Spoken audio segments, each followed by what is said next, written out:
comes out in her PJs with the phone, and she says it's Lars Ulrich. And we'd had some prank phone calls from Maynard from Tool, and she thought it was Maynard. Actually, she kind of rolled her eyes, says it's Lars Ulrich in a voice, and he said, "Hey man, we're getting serious about getting a bass player." And I had my hair in my face. The first night out, I accidentally kicked over some of their explosive stuff, and their production manager hated me especially. I was out there barefoot, and it's a metal stage, that snake pit stage, and he was so afraid that I was going to get electrocuted. And I'm all drunk, pounding beers. I didn't care. Yeah, that'd be rock and roll, man. So I compromised and wore socks. And then there's actually a little ode to Mary Poppins I threw in this kind of a harmony line. There's a quick break, and then when it goes back in, the dun dun dun dun dun. Yeah.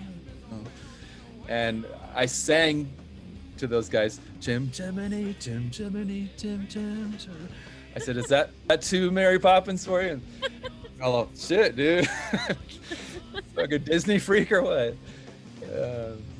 I didn't patch it. He patched it. The output of the console came back going into the tape machine, and then it came back into the console. So when I went in to record, it was a perfect loop. Yeah. A really loud, perfect loop. I went over there and we repatched and got everything going. Yeah.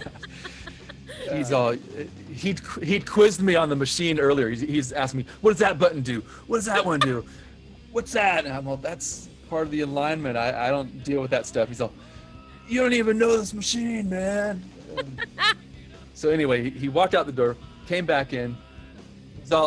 He got in my face. He's all, "You'll probably win a fucking Grammy someday. And when you do, I'm going to stand up and say, he pushed the wrong button."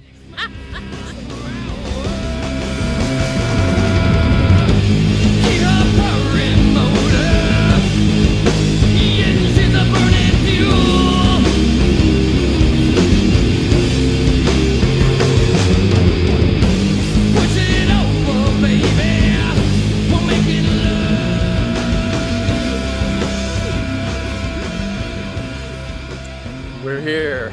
We're here. First of all, welcome to another episode of D.F.L. And I really do hope that everyone out there is keeping it strong and, doing whatever they can to not just survive these crazy times, but also maybe even reconnecting to themselves a little bit more because of that. And that's my hope. And I have a very special episode with a very special guest that need no introduction because I love doing introductions, but I'm not going to do it this time. I've made like 40 questions. He can always quit whenever it is that he's tired. He can say, "Stop, just I want to go." So that's fine. But I'm so curious about many of the stuff that I saw and know about. So this is Scott Reader with me, and again, thank you very much for doing this. Cheers. Thanks for having me. This is cool. It is. And during this episode, I'm going to kind of plant these songs that I chose, but also I will, ask Scott to give us some few songs that he want to share with us. So I'm going to put that through the conversation later on. And I thought, maybe we can start from today and then start to go backwards because I do want to do that. And so you're sitting in California in your ranch, if I get it right. And was it like, how many years you're there? Did you, what is happening there basically? Tell us about this kind of like landscape around you. Yeah, we've been here for 20 years. We've got 40 acres of land. We've got the main house and then the studio where I am. This room where I am used to be a barn. And there's a kitchen that's turned into like a bass recording room over here. There's an ISO booth over here that used to be a bathroom. And then on the other end of the house, there's the old bedroom that's now the control room with the the recording stuff, and there's lines that come out here, and I record drums right behind me in front of those amps. And yeah, I'm gonna it's ask cool because you can have everybody separated, all the amps are separated. But yeah, it's really great for recording out here. This ceiling is really high. I don't know if you can see this. There's a giant butterfly over my head, and right. The room sounds great for drums. Yeah, I saw on Facebook not so long ago. Oh yeah, crazy fires going on. What was that all about? Let's see. The Apple fire started, I want to say, about 20 miles from us, and it went on for a couple of days. And there was one night at 1:30 in the morning where the sheriff showed up at our gate and woke us up and told us that we needed to leave right now. Oh. And we can't leave the horses. We can't get them all into a trailer. And once the helicopters start coming in and bombing with the water, and the planes come in with the Phos-Chek, panic. We've had horses in the trailer before. One of them flipped over, freaking out. So we decided early on that we're just going to hunker down with the animals. We're going to try to keep everybody as safe as possible by the barn. It's tricky just to get all of our dogs and stuff out of the house, our cat, our tortoise, a couple of birds. Yeah, I was following it on Facebook. But I was watching the fire all night. I've got what is going on? I know that you're living in an area. I know, I was just saw an actual documentary about it, how California is very dry and you got a lot of fires and all that going on. So I got to remember that I saw that. So eventually everything is fine now and you're there, or you had to actually go away? Yeah. Well, that morning, I mean, I was watching the fire all night. I pointed one of our surveillance cameras up the canyon, and I could see the flames getting closer throughout the night. I didn't sleep at all. And I kept going outside, and it looked like molten lava was coming towards us slowly, just painfully slowly down the canyon towards us. And in the morning, I got up. It was probably about 6:30, and I could see flames maybe 3/4 of a mile up the road from us. And I woke up Renee and said, we got to the truck, got all the animals in little crates to park over by the barn. And it's the safest place because we've got plenty of clear land. Really dangerous because there are trees all around it that'll go up like torches. So the trick is to get everybody away from the houses. And we got that accomplished pretty fast and just waited. And the planes and the helicopters came in and they bombed the hell out of that fire. And within a couple hours, it got quiet. It's like, I guess we're okay. Oh. But I think it was the day before, there was a huge plume of smoke. And they evacuated most of our town. It's a pretty small town, 26,000 people, but they evacuated half of the city. And I didn't realize until later that these plumes build up and they get so high. And it's when it gets into the higher altitudes, the top of that can almost, it gets cold. It doesn't really crust over, I don't think. I forget what they call it, crowning. But the whole thing gets heavy and it pushes the whole column down. It's like when the World Trade Center collapsed, it goes down like that. And it sends this huge whoosh of super hot particles. And that's why they evacuated the town of Banning. And in retrospect, we probably should have got our asses out of here. But we kept the animals safe. And but it's really difficult to do that. But is it just me that, or the fires are really getting, just from what I see from the outside, and I know it's sometimes like seeing things from the outside is not really true. Like a lot of people think about things about Israel, which is not. But from just like what I remember, because I know California, I have family there. Isn't it like do get worse every year? I mean, can you feel it? Is it true that it's getting crazy? It sure seems like it. It seems like it's getting drier and hotter every year. I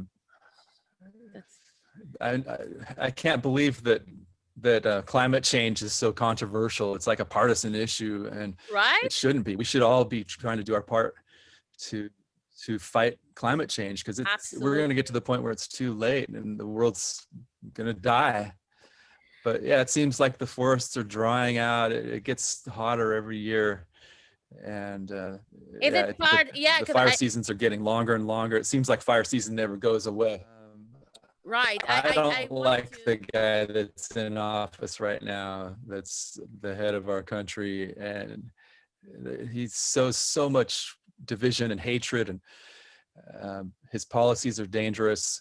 I mean, no shit, he didn't start this virus. He's not that smart, but he didn't fight it properly, and hundreds of thousands of people are dying. And I've lost enough friends, damn it. We need change. We need somebody in there that's at least going to try to stop this thing. So I think you know which way I'm voting. Yeah, it's kind of clear. We got that on Facebook. You know, it's pretty clear to know. And I know many people who really, you know, it's global, and I see it here also. And we're getting to a point where we're just like, who are these clowns, and that affecting our life so much? And it shouldn't be like that. Like you said, you know, I can't believe that people are actually talking about, you know, climate change is like obvious, and all kind of things that are obvious, and it's not even supposed to be the question or on the conversation. The conversation should be like, why are we not using the technology and sources that we already have the answers in order to make the change? And for some reason we got stuck into this show, and everyone is so like, what can we do about it? So yeah, everyone is being very political, because like, what can you do? It's bad. And I know a lot of people in America that's really being you know, feeling like it's dramatic times now because of this guy up there. When we don't have a better version of it, because we have Bibi, so it's not a better version of your Trump. So it's kind of the same. Yeah. Yep. They're pals. They are total pals. Yeah, right. What are you working on nowadays? Like, what is it that you're happening right now there in your studio? I don't know if I'm at liberty to mention any names, but okay. There's an EP that I'm working on with some friends from different bands that are somewhat well known. They're not like household names, but some really great musicians and good friends. I'm doing 5 songs with those guys, and then there's a singer-songwriter from Vancouver that I just did a song with that I'm really excited about. She's got one of the most amazing voices on the planet. Really mellow stuff. And I was so jazzed that she asked me to play a song on her album. So those 2 things are in the works right now. Congratulations for the release with the Whiskey and Knives that I saw you just posted about. Thanks. It's not a secret anymore, so I can say it. You know, everyone should go and listen. But you released only few copies, like 200 or something on vinyl. And can you tell me more about this project? God, it was at least a year ago that those guys came in here. Okay. I don't think they had mentioned having me play on it when they came in. It happens a bit, you know, artists come in here to record and they go, yeah, we don't really have a bass player right now. Can you put some bass on this thing? Like, oh man, okay. It's kind of how the Sun and Sail project came up. Have you heard the Sun and Sail Club?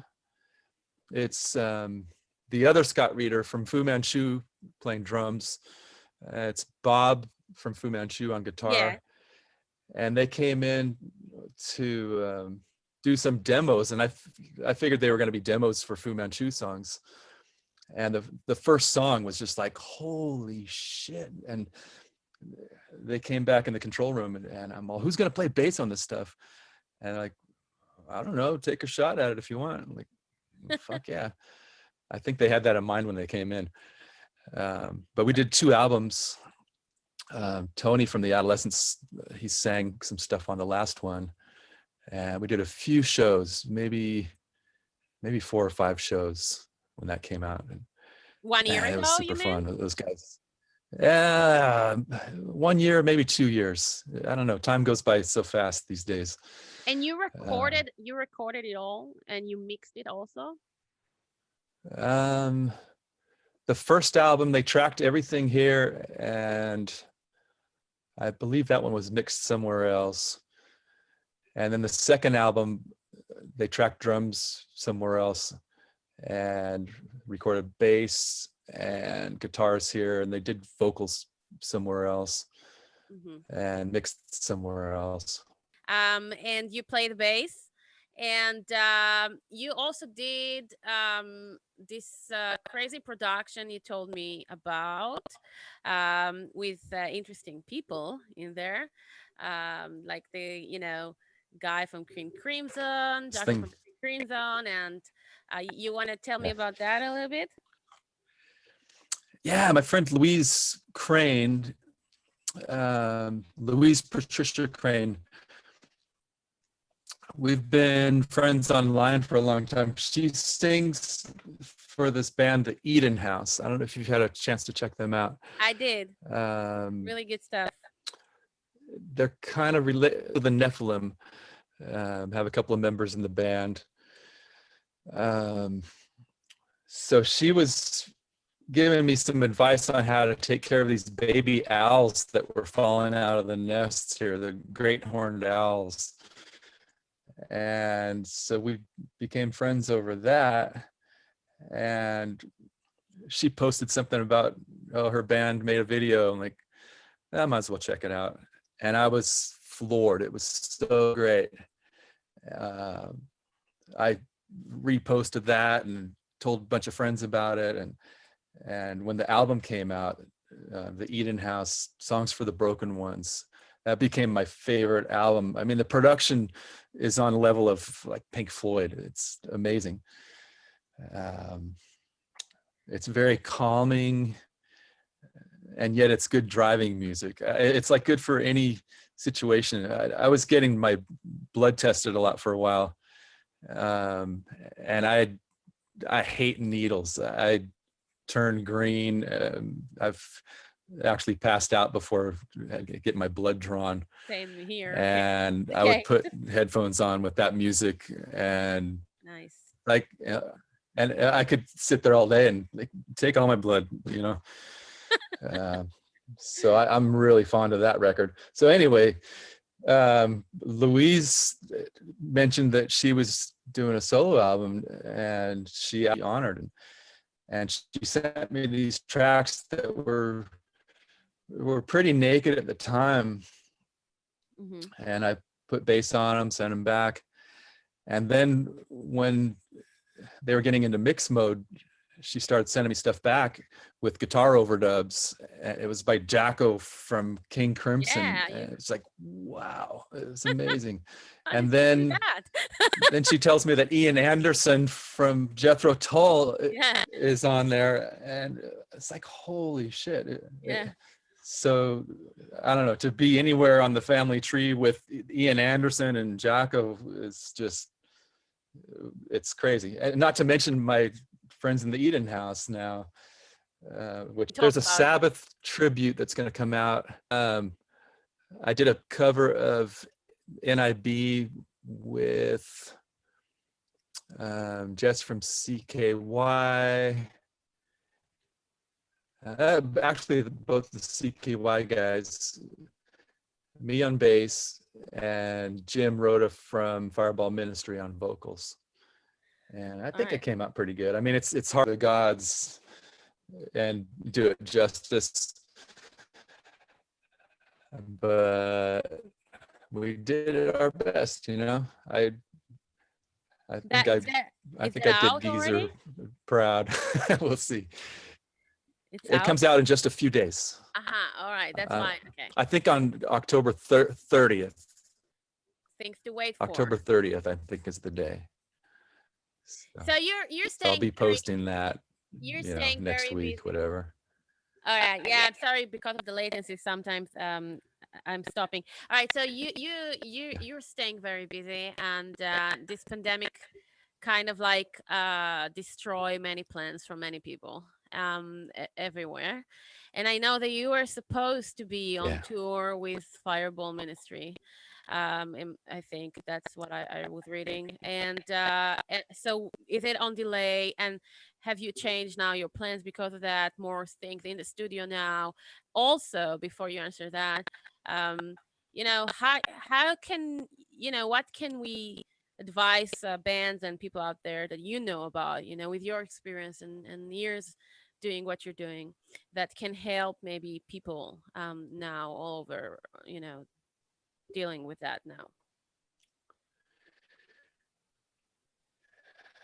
Yeah, I mean, it's tough for people at every level. I feel horrible for bands that are basically starting out, that have just started getting traction and just starting to break free. And then this happens and they're stuck dead in their tracks.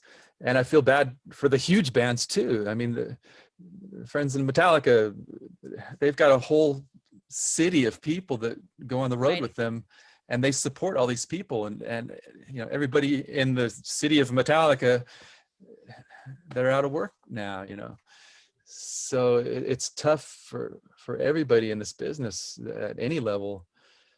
And I don't know, everybody's just got to be patient and ride it out. I'm hoping that we're close to a vaccine. I don't know how ready people are to try taking a vaccine. It's going to be like, you first. Let's see what happens. It's going to be Yeah. it's going to be a long wait still, and I don't think that masks are not going to be a thing for a while. My wife and I were just talking about that last night.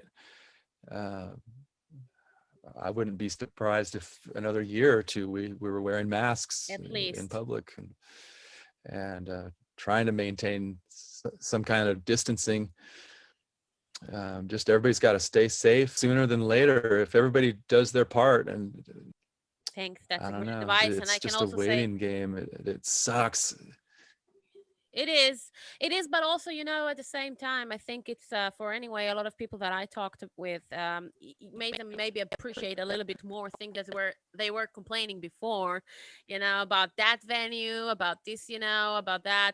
So Mm-hmm. now people are a little bit more, I think, creative and think about what they can do. And I know it's definitely affected me.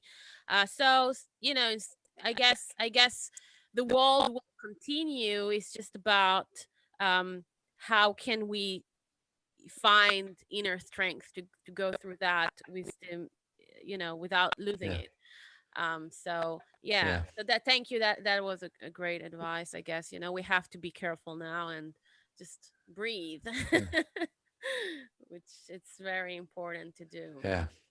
Yeah, it's tough. I mean, I go through periods where I'm totally panicky about this whole thing. Um, we went to a funeral for our dear friend's mom that we basically grew up with, and it was a very small funeral, just 12 people, and everybody wearing masks, and it just hit home. And I go through this really dark time of like, you got to be so careful, and I get paranoid about everything that comes into the house, whether it be a piece of mail, somebody sent me a CD and it sat out in the garage for a couple of weeks to let whatever's on it die. It's just a mind fuck. It is Then other times I feel crazy better, time. and I got some glasses made. They're not these glasses, but I got some sports goggles made that are prescription with the bifocal, so I can read with them, and it has a seal around the eyes because I think it's going through eyeballs, the mucous membranes around your eyes. Oh, So the masks are necessary, but you got to be careful about your eyes too. really? Shit. I didn't know that.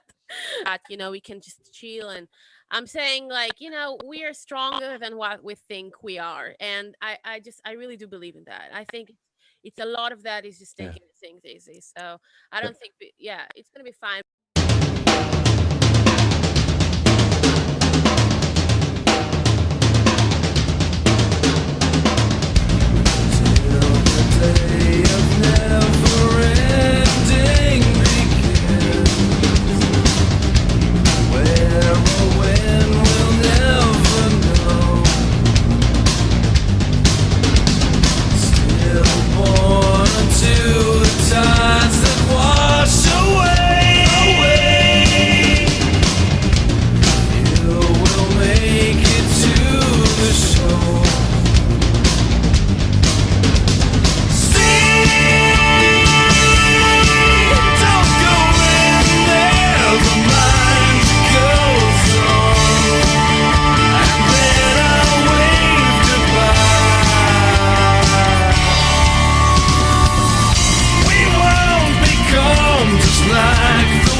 And I've heard you saying you came from very musical family, and that was definitely affecting your path through music. And I would love to tell more about. I know you talked about that before, about how that was affecting your, because I can relate to that. So I would love to hear that from you. It's very inspiring. Yes. All right. My dad was a guitar player, I've actually got his guitar behind me. Oh wow! I want. It's hard to tell which way I'm going. That's a Martin. So I have his guitar that I use on everything. Yeah, the picture is a bit frozen. He played banjo and mandolin. So keep showing me the guitar until I'm gonna see it. You want me to bring it over? I could grab it. I would love to see that. It's hard to tell which way I'm going here. That your father's guitar? Yeah, he passed in 1999.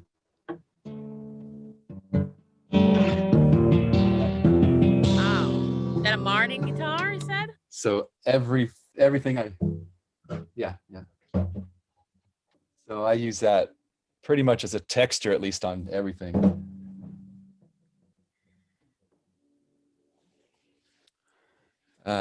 Yeah, my family would sing songs in the evenings. My mom sang. I wanted to be a drummer when I was 4. Got into the Beatles around 1969. My parents gave me Revolver for Christmas and the Sesame Street record. It was the beginning of Sesame Street. Got the first Sesame Street album and Revolver for Christmas. And that's awesome. So that's my roots right there. And my dad always had records going on, a lot of old blues stuff, a lot of folk music, Bob Dylan, a lot of Beatles and Stones, mostly old blues stuff, it seems like, when I was little. Mamas and the Papas, Love and Spoonful. Those were some of the records that got a lot of play when I was little. And then my grandpa on my mom's side is a great jazz guitar player. He just passed away a couple of years ago at age 99. Wow. And he was still having parties. He was in like a retirement community, and he had his own apartment. And he would have guests come over on Tuesday afternoons. And like the last one that I went to, he had a clarinet player, a stand-up bass player, a trombone player. My mom was singing, and they would sit around and play all these songs. And then they'd make a pitcher of martini juice. It's basically just vodka with some a splash of vermouth, I guess. And everybody'd have a martini, and my grandpa would go to sleep on the couch and say, "Okay, we better go now." Studio, and it was such an honor to have him here. I have his guitar hanging in the hallway over here. And my grandma played piano and was a really great singer. And they would throw parties. I mean, even like a Christmas Eve party, they would have tons of people over. And they had this bass player, Sid Fridkin, that was really good. And he had this little combo amp that would be behind his chair. And I was little, and I would crawl under the chair and get right in front of that bass amp and just feel it in my gut. Nice. And yeah, I gravitated towards those low frequencies for whatever reason. I didn't have a clue. I wanted to play drums. I wanted to be Ringo, you know? Yeah. I didn't want to be Paul McCartney. I still do want to play drums. Ringo and be was Ringo. I get it. Yeah. Yeah. So why? So you started. You played on trombone. I played drums for years. How did you find yourself on trombone then? Yeah. Well, I started playing drums when I was 5. On my 5th birthday, my parents got me a drum set from a pawn shop, I think, and I started taking lessons. My mom would take me down to this bar downtown, right behind me in Banning. She'd help me carry my drums to this back room of the bar, and this guy had his drums set up back there, and we would sit there face to face, and he would show me these funk beats and stuff. And I was 5 years old. People at the bar sitting there, hey kid, what's this guy doing? But I was kind of a regular at the bar because it was like every Wednesday afternoon or whatever. Hey, Scott. And so, yeah, I started playing in bands, high school days, maybe around 1980, 81. Played in a couple of punk bands. Still as a drummer. All this time you were absolutely drummer. Yes. Got you. Yeah. But I was playing trombone in school. The band director, first day of school, he said, oh man, I've got too many people that want to play drums. And he gave everybody like an ear test. He played a line on the piano and he'd have you sing it back to him. And he said, your ear is too good to be playing drums. You need to play either trombone or French horn. Oh, that sucks. So hey, I want to be the drum guy. I know. Yeah, I know. It's still a problem, because everyone is a drummer or a guitar player. It's kind of boring. He's right. I mean, maybe we should make trombone to be a little bit more cool. Then everyone will be trombone player. But no, it's a great. But it helped me. Yeah, sure. It helped me along the way. It got me more into melody and harmony, and got different parts of my brain working, and I got into improvising a bit. I would play solos in the jazz band, and it got my brain going in good directions. So when was the first time you were holding a bass, and why? I mean, you had the trombone experience and the drumming, and what happened there? Yeah. Well, just from picking up my dad's guitars and my grandpa's guitars, I would just flip them over. They played right-handed, but I would flip them over. And so I played with the fat strings on the bottom. It's really weird when I play with another guitar player and try to show them a song, and the fat strings on the bottom, there's like, dude, I'm so used to watching other people play. It's not weird for me at all, but when I try to show somebody a riff or whatever, it's tough. But yeah, those were the first instruments that I played. I didn't get my first bass until probably 1981. The bass player from my band Dead Issue quit, and I'm pretty sure I bought his bass for $100. It was a fake Rickenbacker. And I started playing along with records like crazy. I had a stack of punk records that I played along with, from Black Flag, Jealous Again.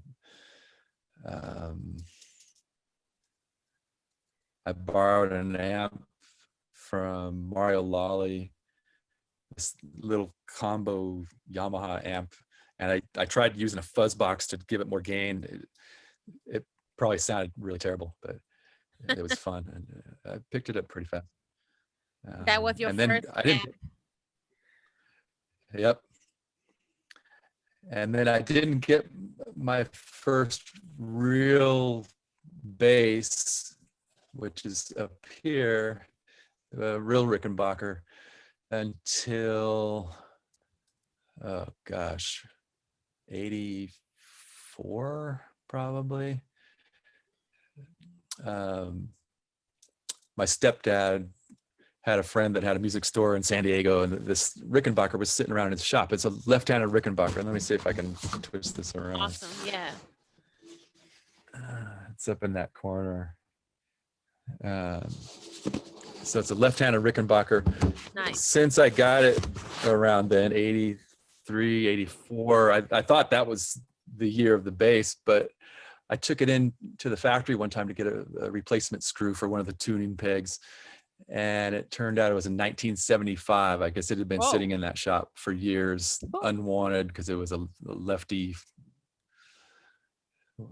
Yeah. Was it difficult to find left-handed basses back then? It's like was rare, or it's like today? I didn't see them very often. Yeah, right. I just lucked out with this one, and I was lucky that somebody was looking out for me and knew that I needed something like that. So that was my main bass for years. I recorded all the Obsessed stuff with that, and I think all of Kyuss Sky Valley was done with that bass. Oh wow. That was my right arm, that thing. Yeah, Subservice. It was a couple of the same guys later on became Dead Issue, and we started playing out a lot more, and a little bit of recording, just home recordings, you know. We played on a film soundtrack. I don't know why the name of the band got changed for the film soundtrack for whatever reason. It was called Dark Side. Right. It's yeah, on I was the reading about soundtrack for Desperate Teenage Love Dolls. Dave Markey directed it. Mm-hmm. And so that was my first time in a studio as well. And that song was getting played on college radio. Rodney on the Rock on K-Rock played it. And oh gosh, I can't remember this college station in Los Angeles offhand, but I would call and disguise my voice. Yeah, can you play Right's Right by Dark Side? They caught on to me after a while. Wow. So I'd call every day, but it was on the air quite a bit. And that all that was a thrill before, to be on the radio. all that was happening before Across the River. Yeah. Okay, because yeah, that was formed happening in 85. when I was out, and yeah, Dead Issue went probably from 81 into 84 probably. I moved out to Los Angeles to go to UCLA for a bit, and the rest of the band actually moved out, and we kept rehearsing out there and playing some gigs, and then that broke up, and then me and Mario and Alfredo kept going, and we were getting into heavier stuff, not just the punk rock, but we were getting into like Mountain and hearing Sabbath for the first time, and more jammy stuff. Yeah.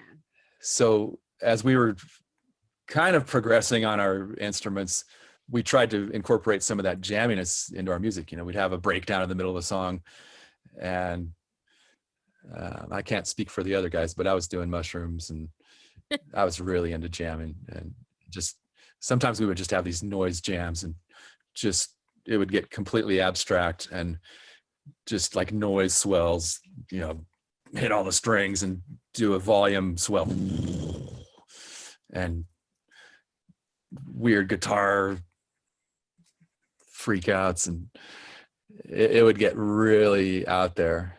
It was really fun.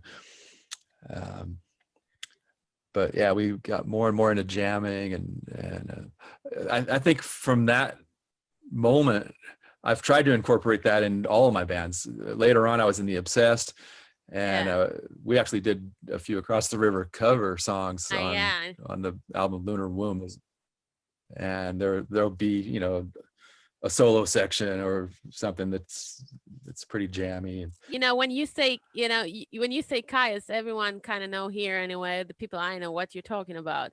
But Across the River, though, it's not something that, you know, people know. And I was like, when I was starting reading, and it seems to be like an inspiration for all of that, like Queen of the Stone Age and Kyuss and all that. And that just started because, you know, it's like organic things that happen with you guys being there in you know, the desert and everything that happened, and you just, you know, came with something that was like you know, milestone, if you like, for so many, and that's like was it like forming because of you knew each other from high school, you just had the same kind of musical taste and it just like happened? Yeah, we were all into that punk scene. Black Flag came through town a couple of times, and that inspired a lot of people. It was like, you know, there's these normal guys making this really great, powerful music that it seems simple. It's not that easy to replicate what Black Flag did. No. It's a lot. There's a lot more going on than it seems. But it was inspiring, you know. It made you think we could do that, and we were huge fans of the whole SST do-it-yourself scene. And they really had a huge influence on so many people, as far as booking your own shows, booking tours, just getting in the van and going for it. And we were very lucky to have some mutual friends that brought us kind of into that fold. We rehearsed at SST's studio a couple times. And they would book us shows. They started hooking us up with St. Vitus, another one of their bands. And we actually signed a record contract with SST, and there were some recordings done at a Generator party that haven't come out yet, but I've mixed them here. We're talking about putting the stuff out. Mario still wants to touch up a few things on the mix. So we'll see. That could be sometime in the next year or so. We'll get that out. Nice. Hopefully it gives a taste of what things were like. Wow. There were some really great memories from those days where we're learning how to play a little bit, and stretching out and just trying to become better musicians. And our friendship was so tight at that moment in time. We talked about how basically at the end it was me and Maura and Alfredo, and we wanted to have a commune with our ladies and just have a place to create music and pump out records and go on the road. And we had big dreams, but we didn't stay together long enough for that. We all kind of branched off and did our own stuff. It was just a couple of years. Let's see, we broke up around the end of '86, and I didn't do any music for a while. Renee and I got married in '87 when I got a job out in LA at a studio. I got this job offer to be an intern at a recording studio in Hollywood. And one day, instead of driving out to LA and looking for apartments, I said, "Hey, you want to get married? We're taking this big step." And she's all, "Sure." So I organized this wedding. We got married that afternoon, and we crashed her sister's birthday party, and her parents had a case of champagne that they busted out, and so that was in 1987, 33 years ago. It's crazy. Wow. Well, there's a very strange twist of fate that's happening right at this point. I think it was just shortly after we got married.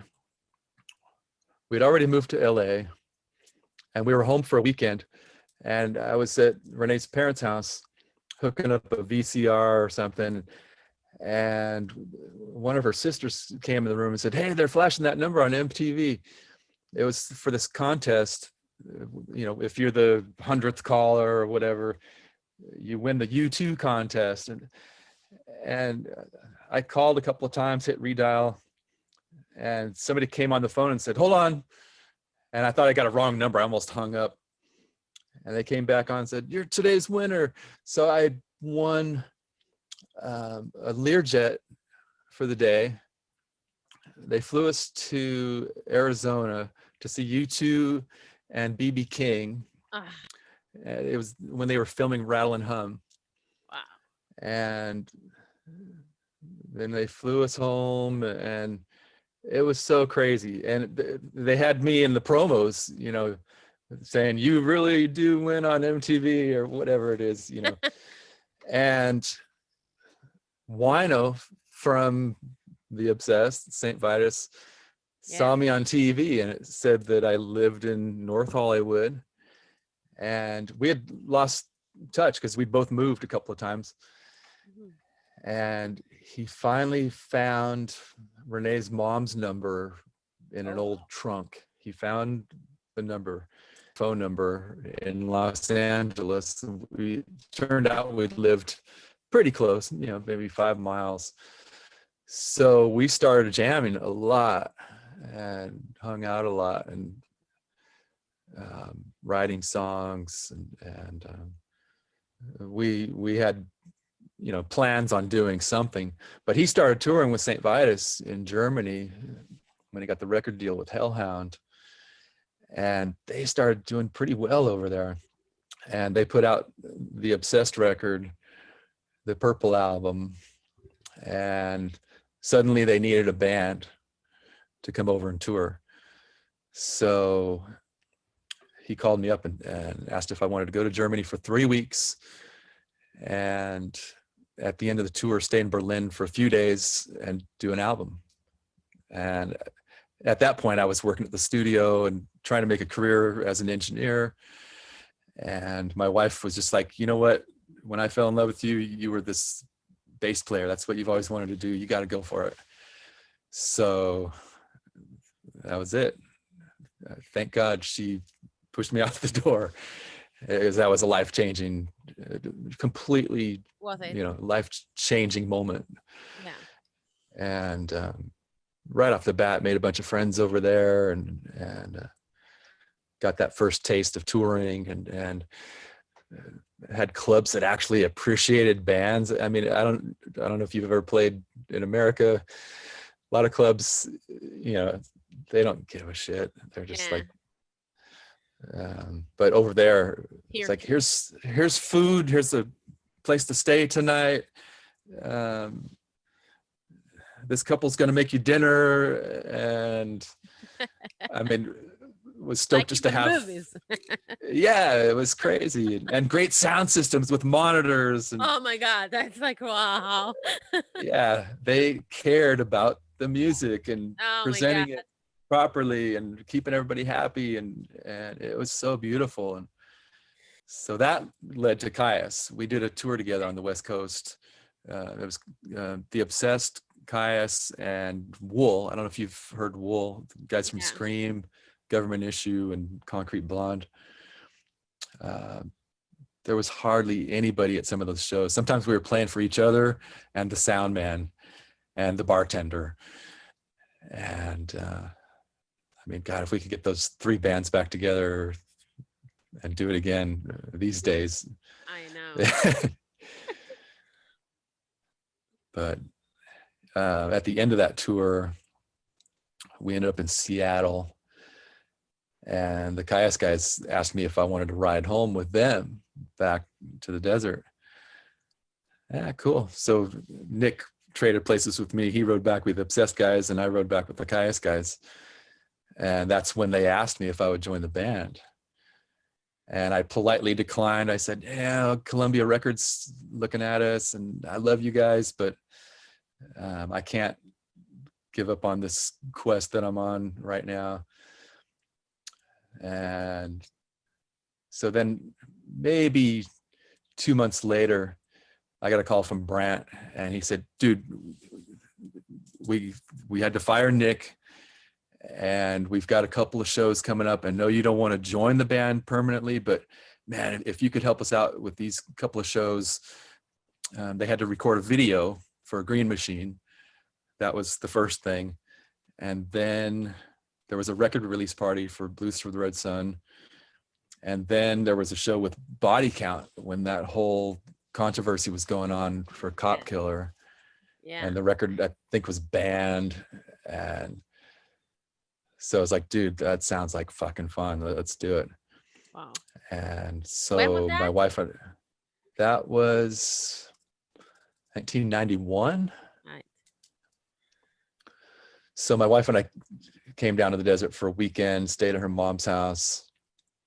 And after the first rehearsal, I was having a barbecue with a couple of friends.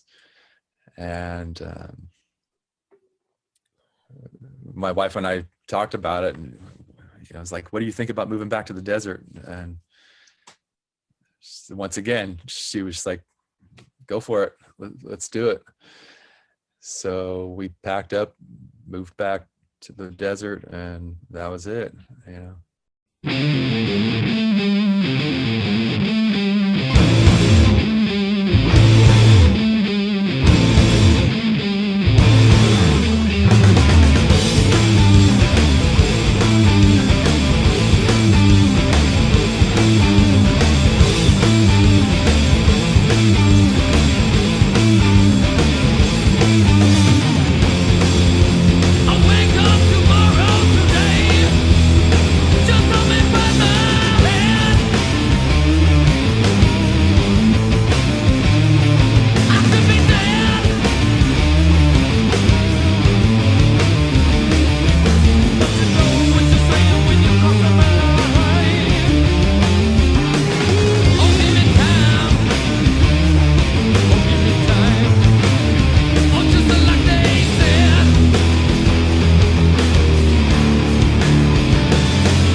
it's always been about taking risks, and saying yes. Yes to music, basically. Though I'm sure it wasn't really easy, because you said that's when you started also the engineering path when you in Los Angeles. So that's when you got was it like you just, because I wanted to ask you about that later. I did like kind of sections and segments here with questions, but I do want to get into productions and all that. But so you that's when you were learning that, when you've been in Los Angeles, just jumped and start to work in it, like I'd been in LA for 5 years at that point, doing the engineering and a little bit of touring with The Obsessed. I was jumping around a little bit between the engineering and the touring. Did you ever learn like sound engineering, or that's just something that you jumped in the water, like got this opportunity in a studio? I just jumped in. My aunt and uncle were friends with the chief engineer at the studio, and they had dinner one night, and the guy mentioned that he was looking for somebody, and if they happened to know anybody. And right off the bat, they was like, we have a nephew that's a musician that would love this. And so that was it. We had a meeting a few days after that, and once again, my wife, she's a trooper, man. I owe everything to my wife. She's been into taking chances and making huge moves to, get to wherever we're going. And so hats off. All right, I will ask you about the gear you worked with on all that later, but of engineering. But if we're already talking about the path, the musical path, and you playing bass, with Kyuss and The Obsessed and all that, you also play with Tool. Can you tell me how that happened and when, and was it happening? Was it happening? Gosh, I hadn't even. Yeah, well, I auditioned for Tool. Okay. I hadn't met any of these guys. I'd never met them. But I guess they were into Kyuss. So they had their A&R guy, Matt Marshall, call me and ask if I would be interested in auditioning. And Kyuss had already broken up at that point. So I wasn't really doing anything. Except right before the audition, I got invited by Jason Newsted up to his house just to have some fun. It was right after Kyuss broke up. Literally a couple of days after the news broke, I got a call from Jason. He said, hey, you and Renee should fly up here and we'll write some stuff and record it. So he flew us up, had a limo pick us up, take us to his house, and we recorded a few songs with Dale Crover from the Melvins, Devin Townsend, who's one of my favorite guitarists. Yeah, mine too. And it was crazy. So coming off of that, I think I had 2 days maybe to work on some of the Tool songs. It was like 5 songs off of Undertow. And it was fairly easy stuff, but I had to play with a pick. You can't do that song sober with no pick. So that was a challenge for me, because I'm a fingerstyle player. That can be just and I rigged up this title for the next album or so. Just sober with no pick. You can do that with no pick. Yes. Yeah, go ahead. Yes. So I put I combined my gear in a weird way. I had the straight SVT going through an 810 cabinet. And then I had a feed going off of that, going through a rat pedal. And then the output of that going into another amp for the distortion, the real twangy. Yeah. And it worked out great. They thought it sounded killer. I think they still use something kind of similar to that these days. You use the head. But yeah, we jammed for 3 days. And you send it to another SVT head? Mm-hmm. Well, then it had an output that went to the rat pedal, and then it went to this old power booster that I had for a custom amp. Yeah. It was like a power module. No volume control or anything. It just had an input and an output. And that fed another SVT cabinet. See. Still got the full bodied SVT sound. All right. So yeah, we jammed for 3 days, a lot of freeform jams. I think it was on the second day, they gave me a cassette of a bunch of songs that would later become Anima.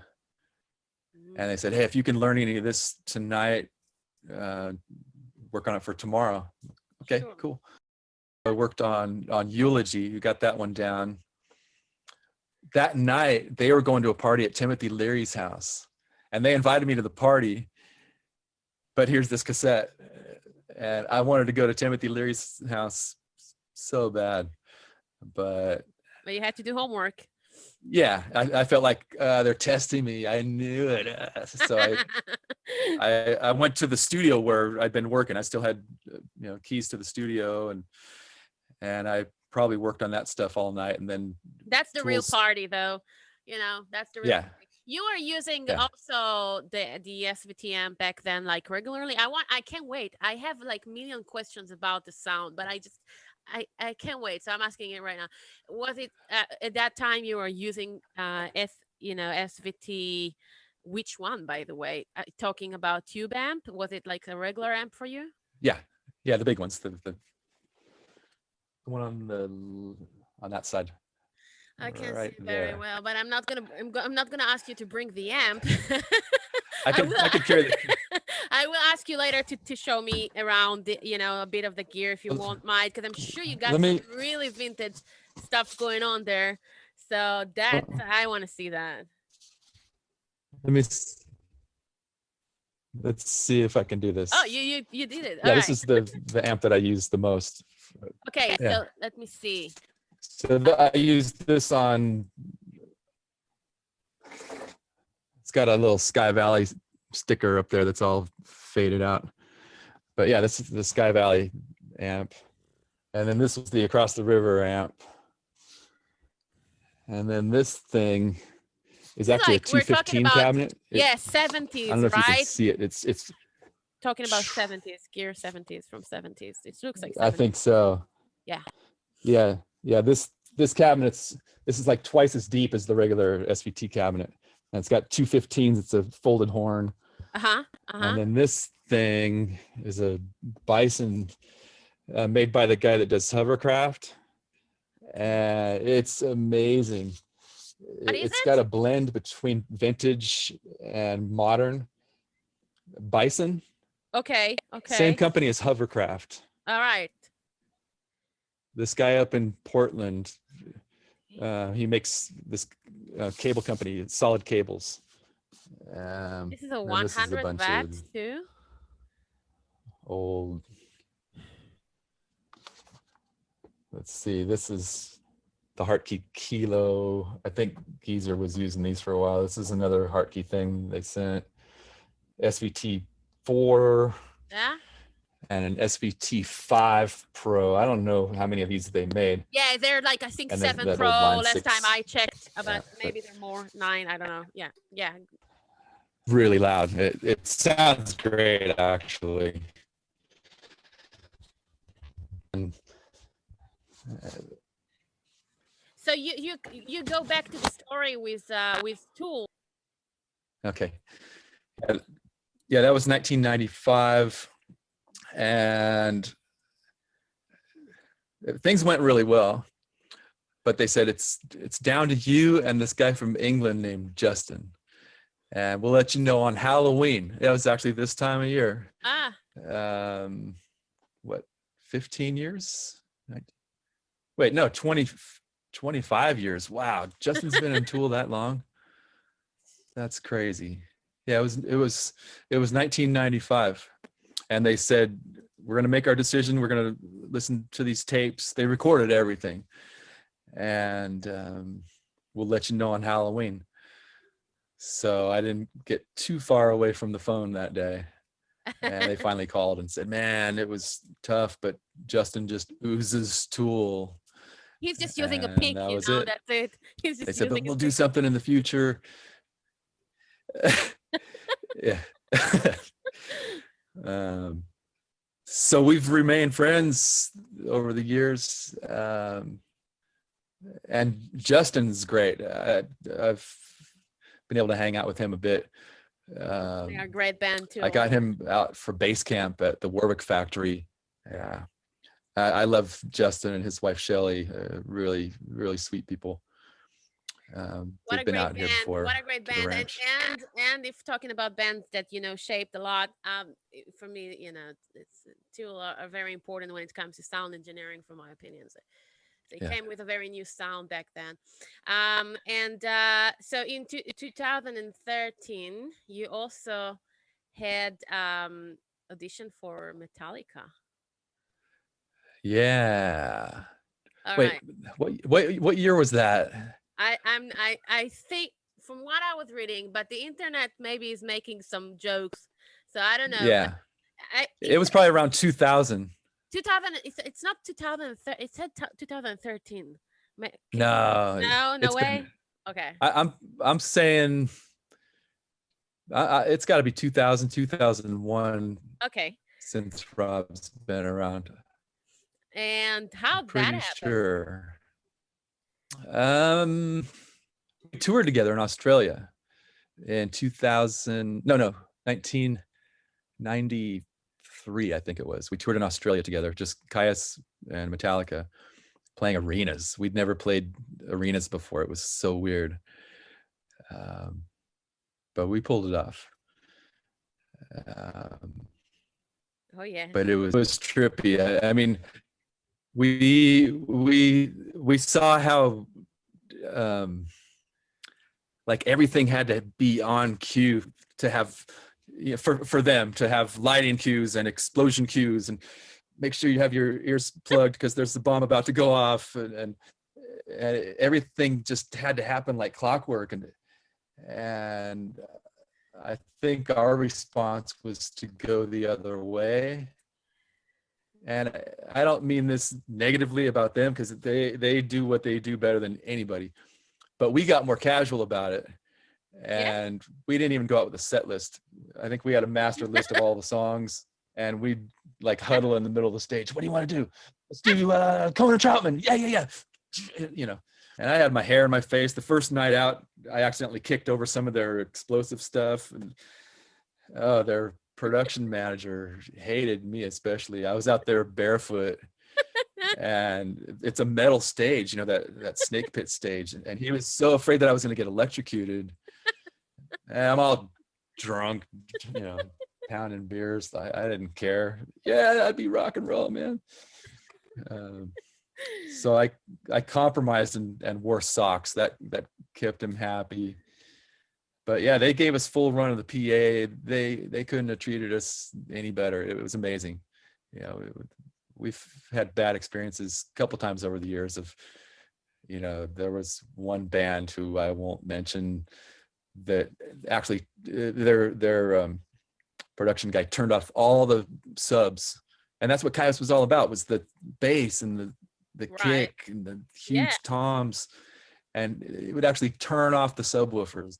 What? And our sound man, Hutch, was a badass, and he made do. But this guy would stand over his shoulder and, if I see that red light go on, you guys are getting cut. And Hutch would ride it just on the edge.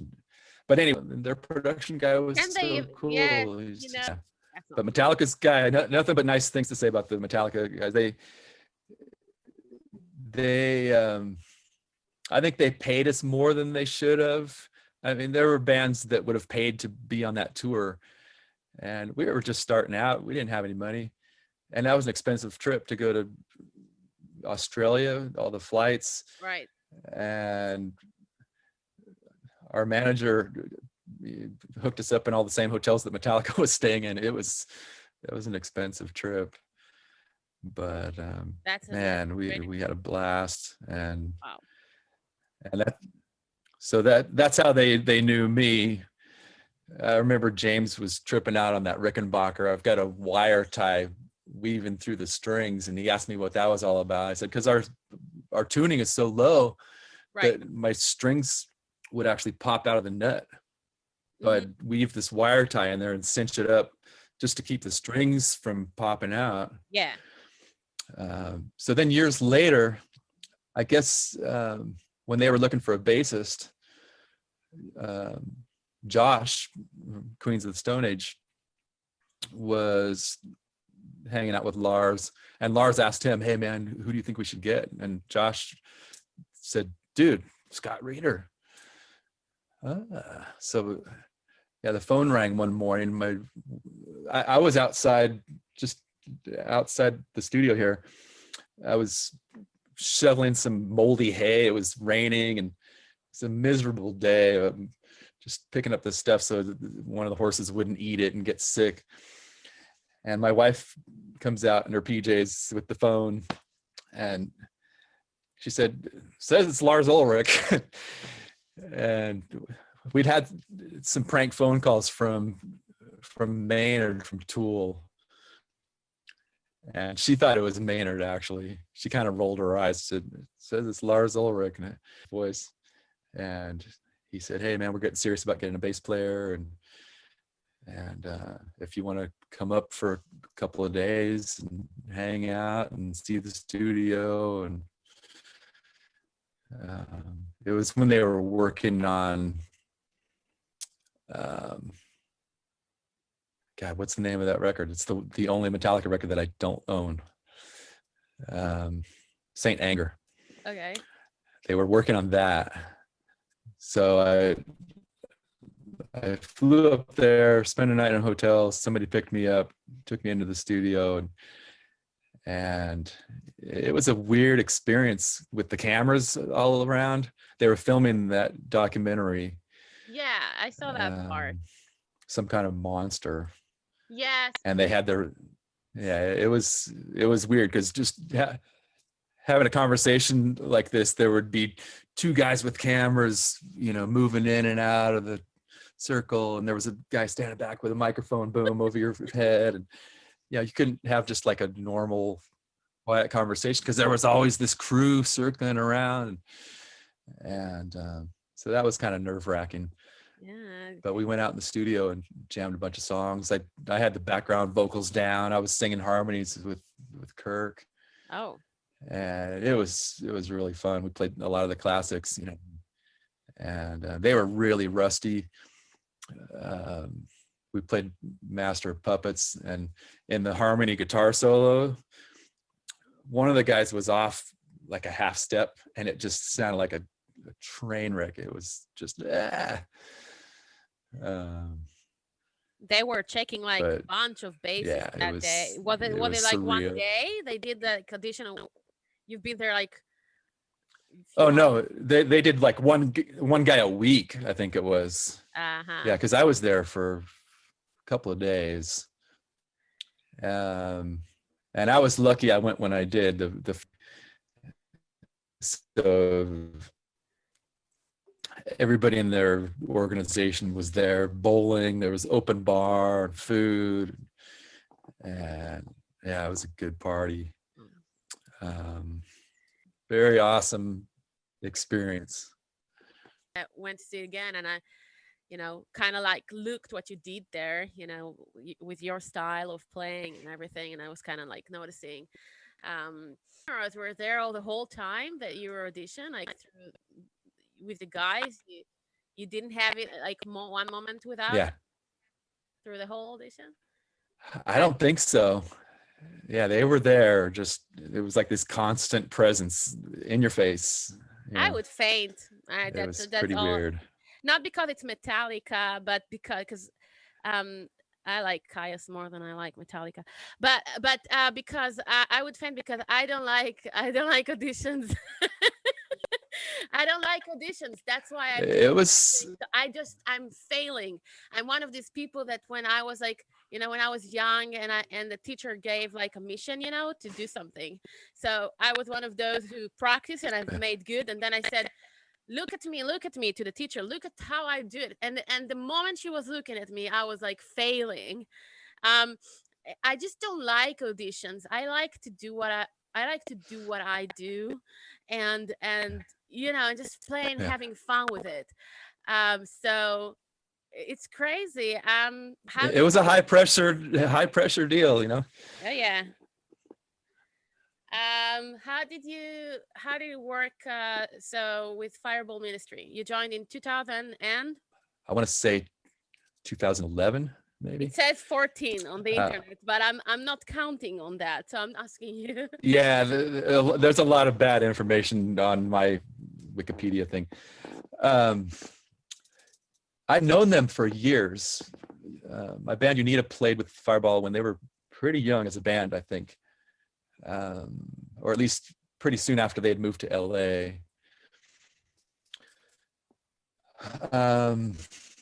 Jim, the singer, Jim Rhoda, is a film producer, and he was working on the Sound City movie with Dave Grohl. Oh yeah. And I think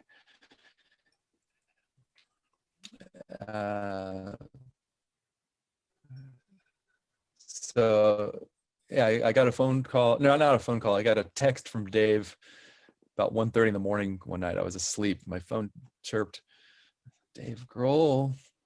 And he texted that he got the console from Sound City and he's making a documentary. Do you want to play on the soundtrack? And I just wrote back, fuck yes. That's all you need to say. That was it. I woke up in the morning. There was already a demo on my phone.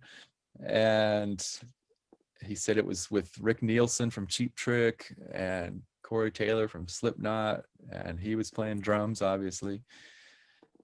And so when I was feeding the horses, I was letting the water run and listening to this demo and trying to picture in my head how I could make it more like symphonic, kind of with a bass line weaving through there that didn't just underline what the guitar was doing.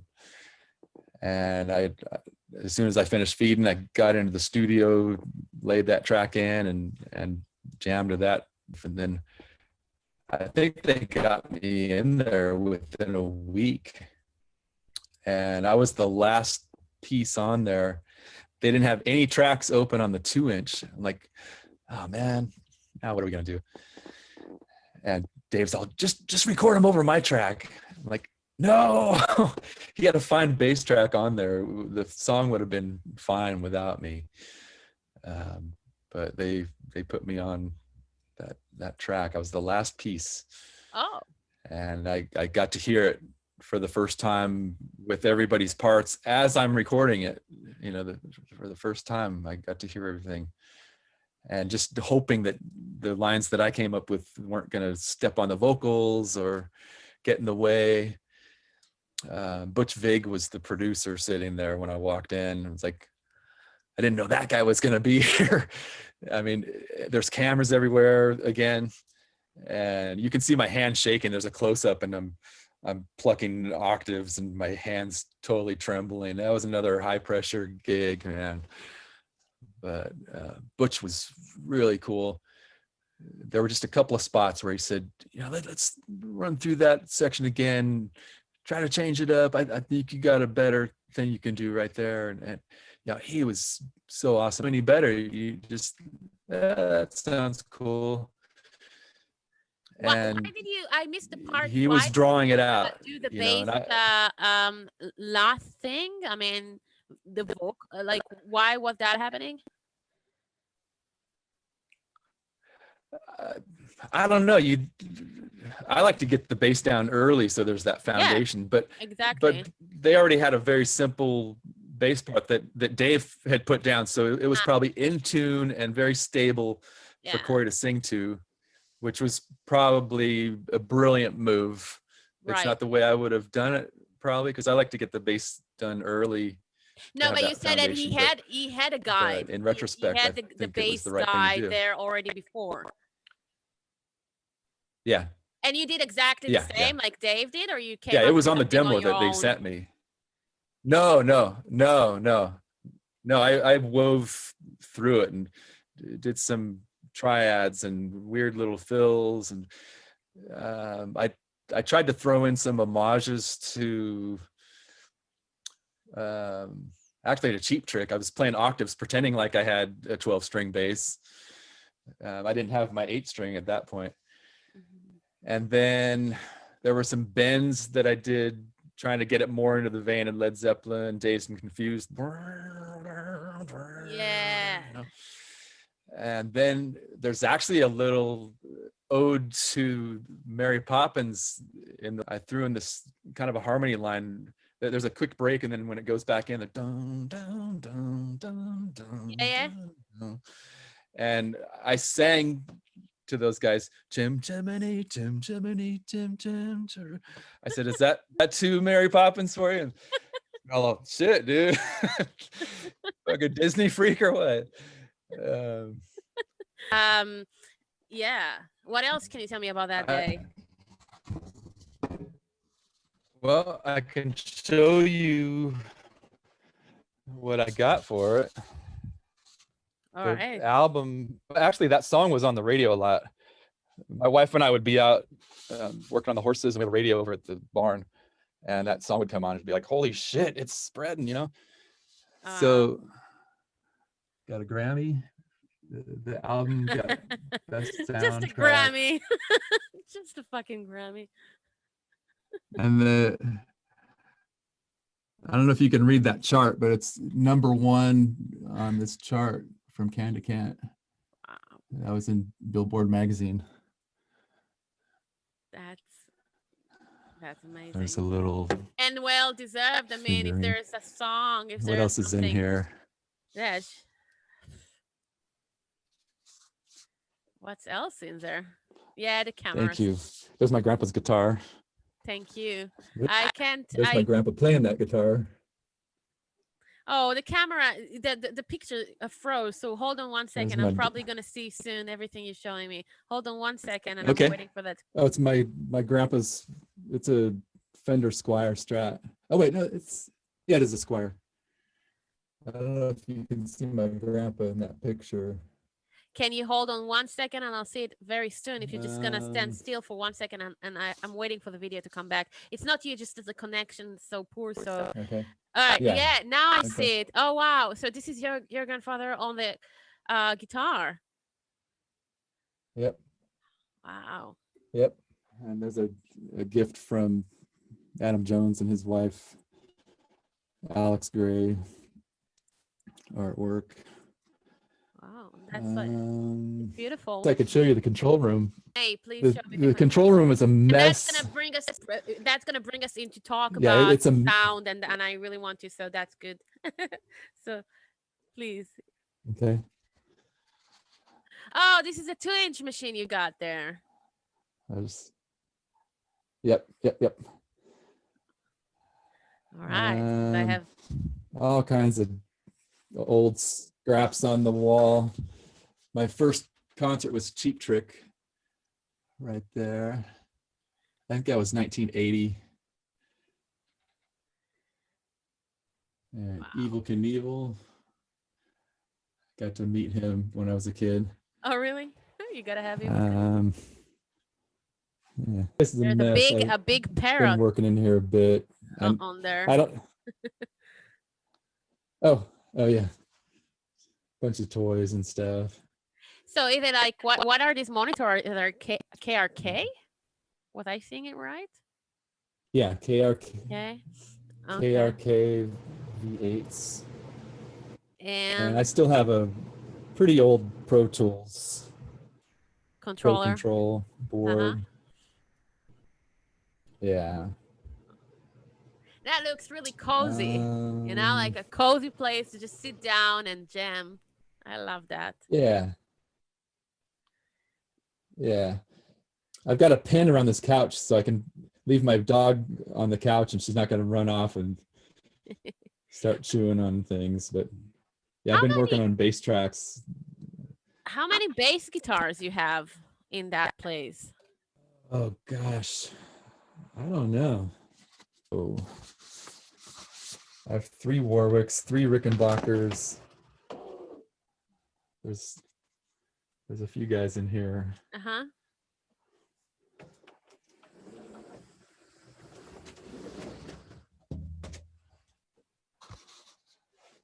So that's basically it. Yeah, I saw a big looper there. Was it by Boss, right? Was it a big looper by Boss? I saw that. Yep. You using it? A little bit. Yeah. I was messing around with that for a while. When you're tracking guitars, like when you're tracking bass, you're using few, or you just like, you go with one and that's it? Because you got few. Um, depends on the part. Yeah. The thumb bass, that's back over there too. It's got a thinner neck and it's easier for bends and more difficult stuff. I like the tone better on the katana bass, which is a kind of a fatter neck.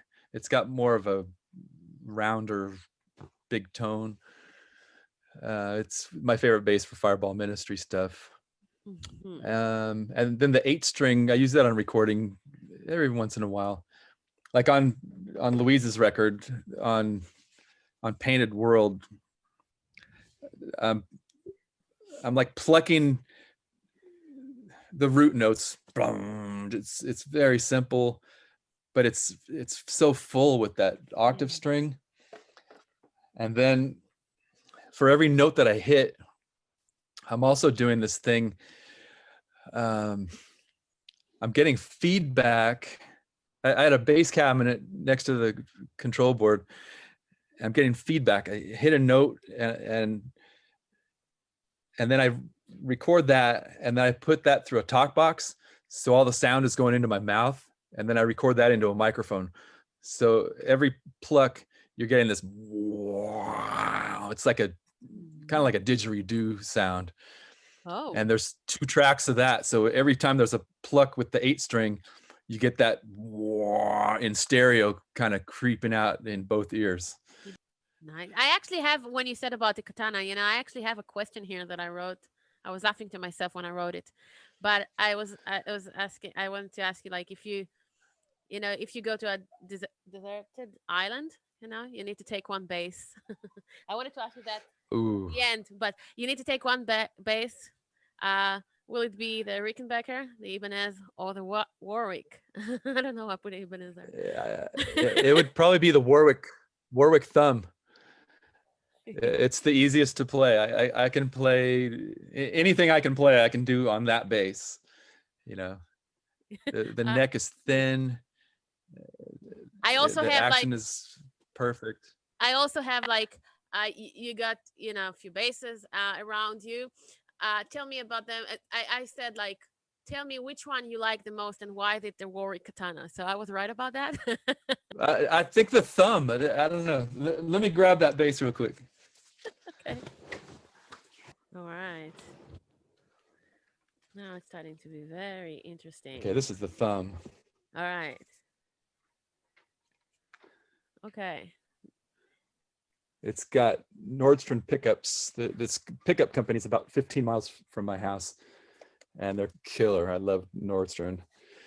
Mm-hmm. And I can't see very well in the dark.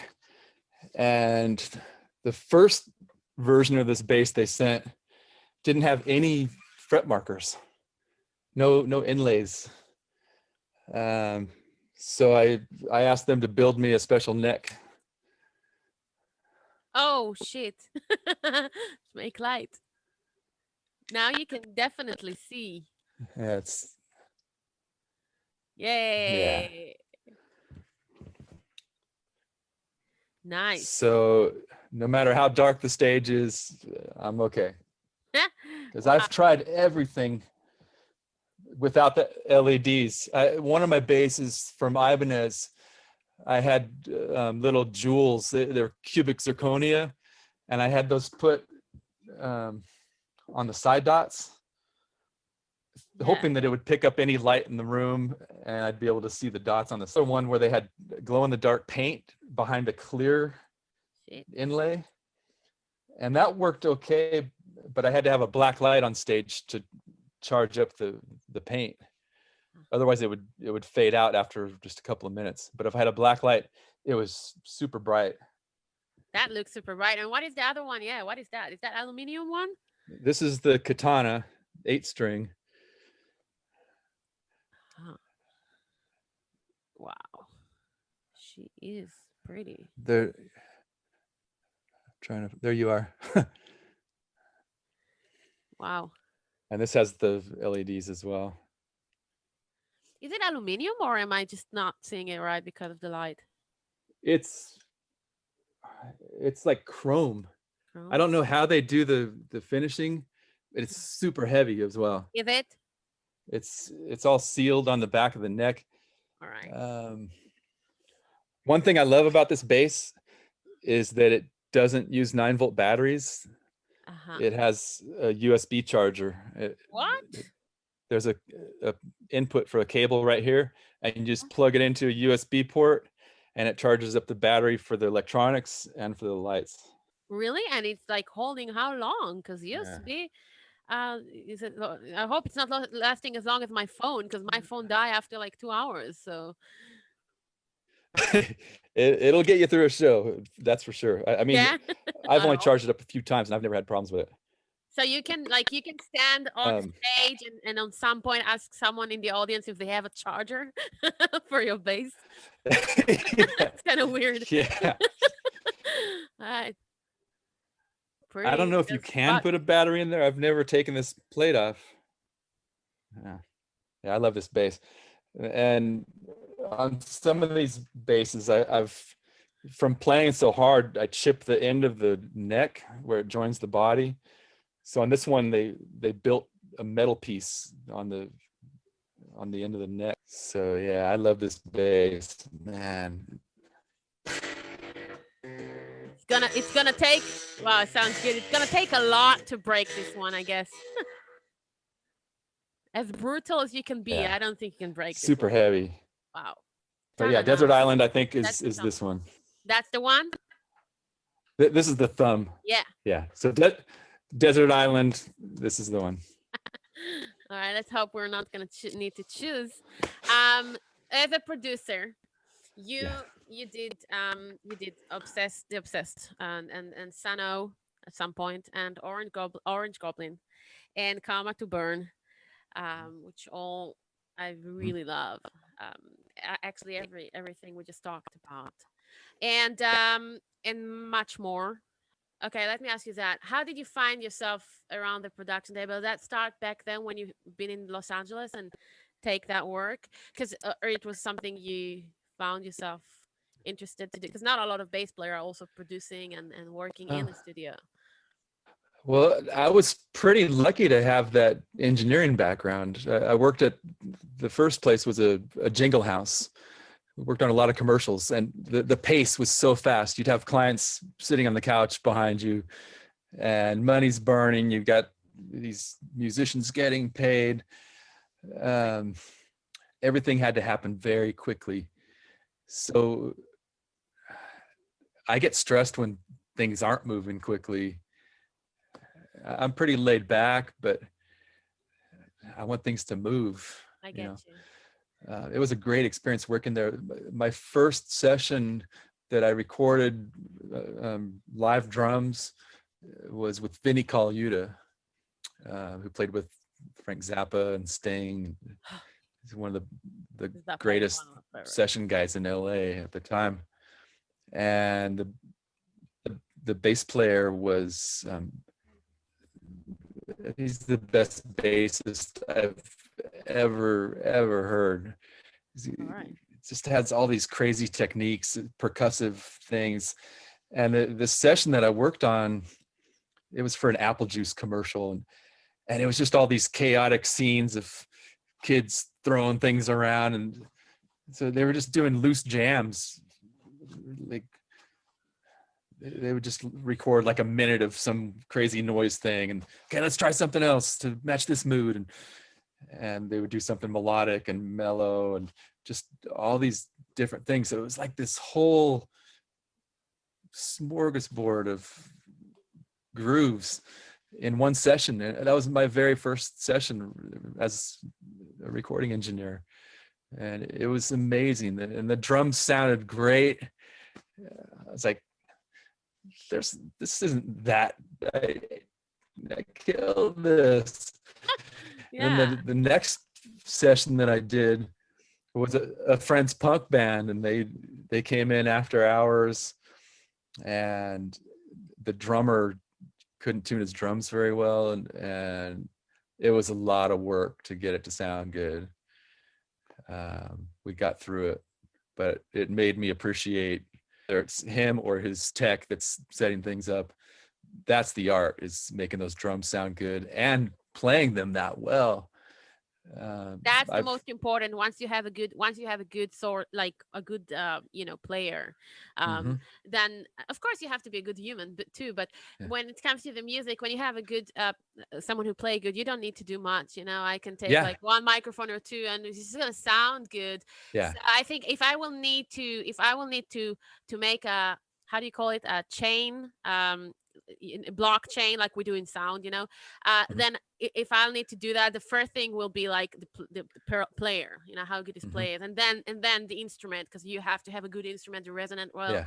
And then after that, microphones and plugin and all that. This is really at the end of that, and I guess you understand that, because this is like it's once you have the good tools, like the good musicians, and it's awesome to do something like that. So you can capture. A guy like Vinny, he could play the crappiest drum set on the planet and it would sound great. He's got the feel. Exactly. But yeah, that was a pretty big lesson on that first day. Then when there was a writer's strike in Los Angeles that killed the TV industry for a while and the movie industry. So things really slowed down at the studio and I wasn't getting enough work. So I was taking my resume around to a bunch of different studios in Hollywood. And it was all about rock. Like they probably started in the late 60s, early 70s. And my first day on the job, I worked with Kyuss. Oh. And you recorded them? Gosh, I ended up working with, I was an assistant on a session. This is a whole stupid story unto itself. They were coming in to record background vocals for their live show. They thought they could have a keyboard player on the side of the stage that would hit a key and it would stack their background vocals and make it sound huge. So they come into the studio. It was Gene, Paul, and Eric Carr. No producer, no engineer.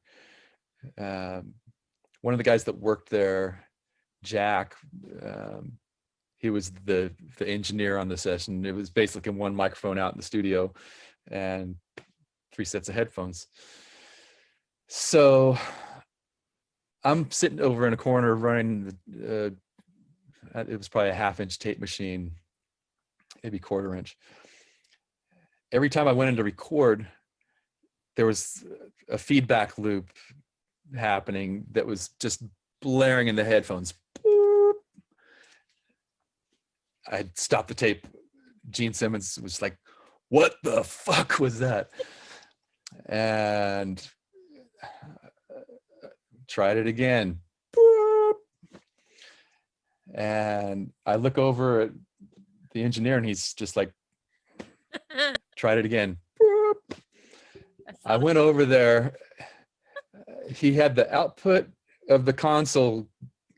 I didn't patch it. He patched it. The output of the console came back going into the tape machine, and then it came back into the console. So when I went in to record, it was a perfect loop. Yeah. A really loud, perfect loop. I went over there and we repatched and got everything going. Yeah. They had no, they weren't singing along with the songs. There was no pitch reference. There was no rhythm reference. They were just out there singing. You know, one guy would go, and they would sing, you know, whatever song, the background vocals for a whole chorus, out of time, out of pitch, no reference. And I'm just going, man, none of this is going to be usable. And that's the days before. So we got through everything. So you were fucked. Yeah. So everybody was saying their goodbyes. And Gene walked right past me out the door. And I'm just going, oh. He came back in.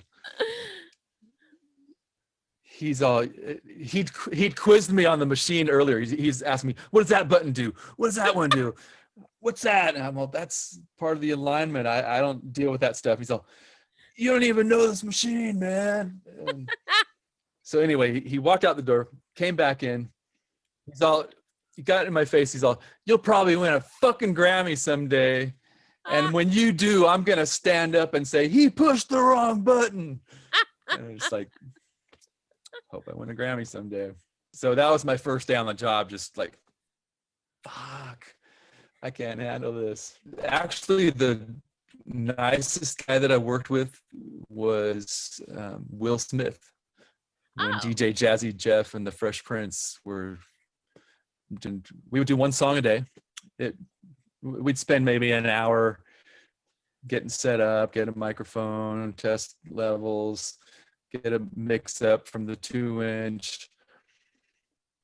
And Will would come in and shoot the shit for a couple minutes, and he'd go into the room and do 3 takes. Boom, boom, boom. Nailed them all. Wow. No punch-ins or anything. He would just nail it. And then he'd come back in the room and we'd hang out and talk for a few minutes. And his wife, Fresh Prince of Bel-Air, whatever it was. Yeah, it was a good learning experience working there. I didn't work with Ozzy, but he was recording there while I was there with Geezer Butler guitar at that point. I did work on a Wayne Newton session. That was pretty crazy. Wow. Full band, like full horn section. And I was assisting on that one. All right. Most of the sessions I was assisting, but some producer engineer guys would come in with no engineer, and they would expect you to do everything, which was fine. You know, it's stressful. Paul Rothschild, that was the Doors producer. He was working on a track for the Doors movie that was in the works. Wow. God, what was the song? Eve of Destruction. I think his son was in the band. He showed up with his dog, and when they were loading in all the gear, there was a side door that was wide open, and his dog got out into that neighborhood. And so everybody was out trying to find Paul Rothschild's dog, and he was so stressed out.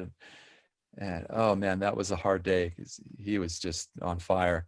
He got pissed off if you would hit the return to 0 button on the tape machine, because it slowed down too slow. He wanted you to use the rewind button and hit the stop button just in time for it to slow down itself and park as quickly as possible so you could do another take.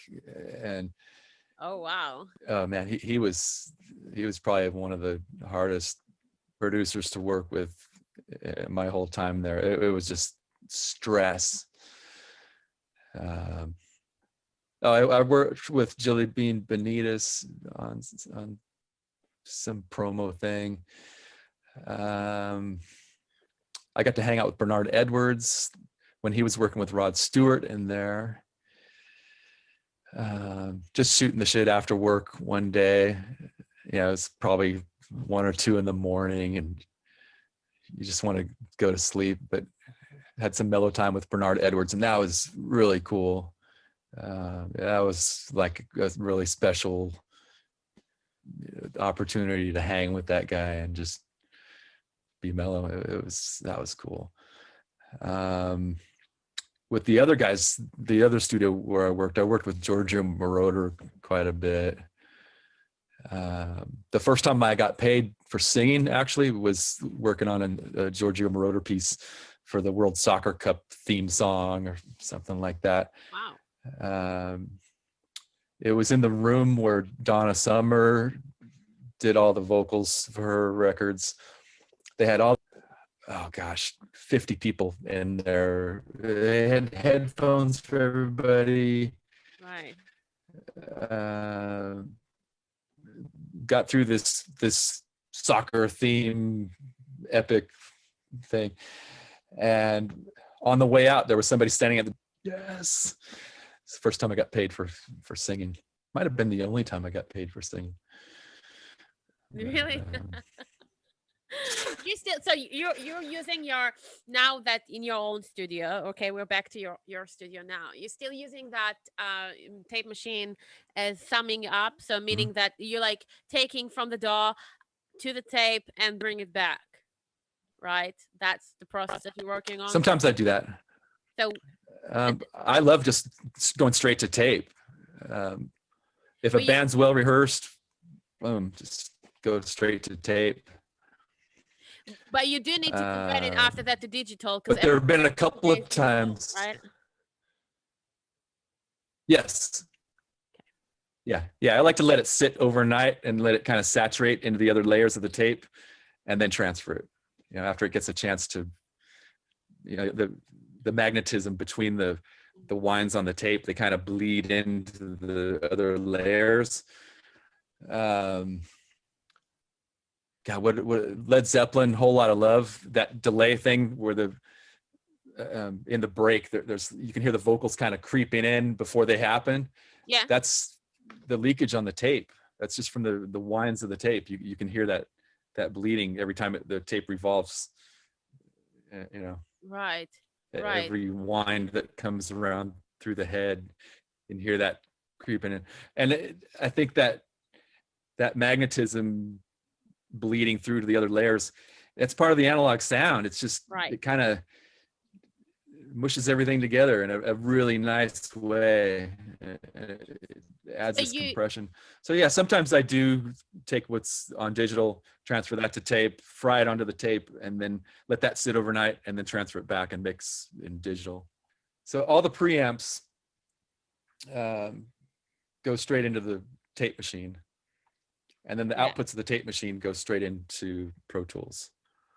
So I can use, a blank session as a template just to mix while we're tracking. But yeah, then I'll record the whole tape into Pro Tools and mix from there, so I can add tricks inside the box, Right. So you do the mix after. So you do the mix post after you transfer everything from the. You hear different, like, I was working a little bit with tapes when I was learning, really just a tiny bit. I don't have that much experience with tapes, unfortunately. But so that I almost bought one. I think it was like 2 months ago. I was very close to buy one from a guy in Finland, and then a friend he's also very known and successful producer.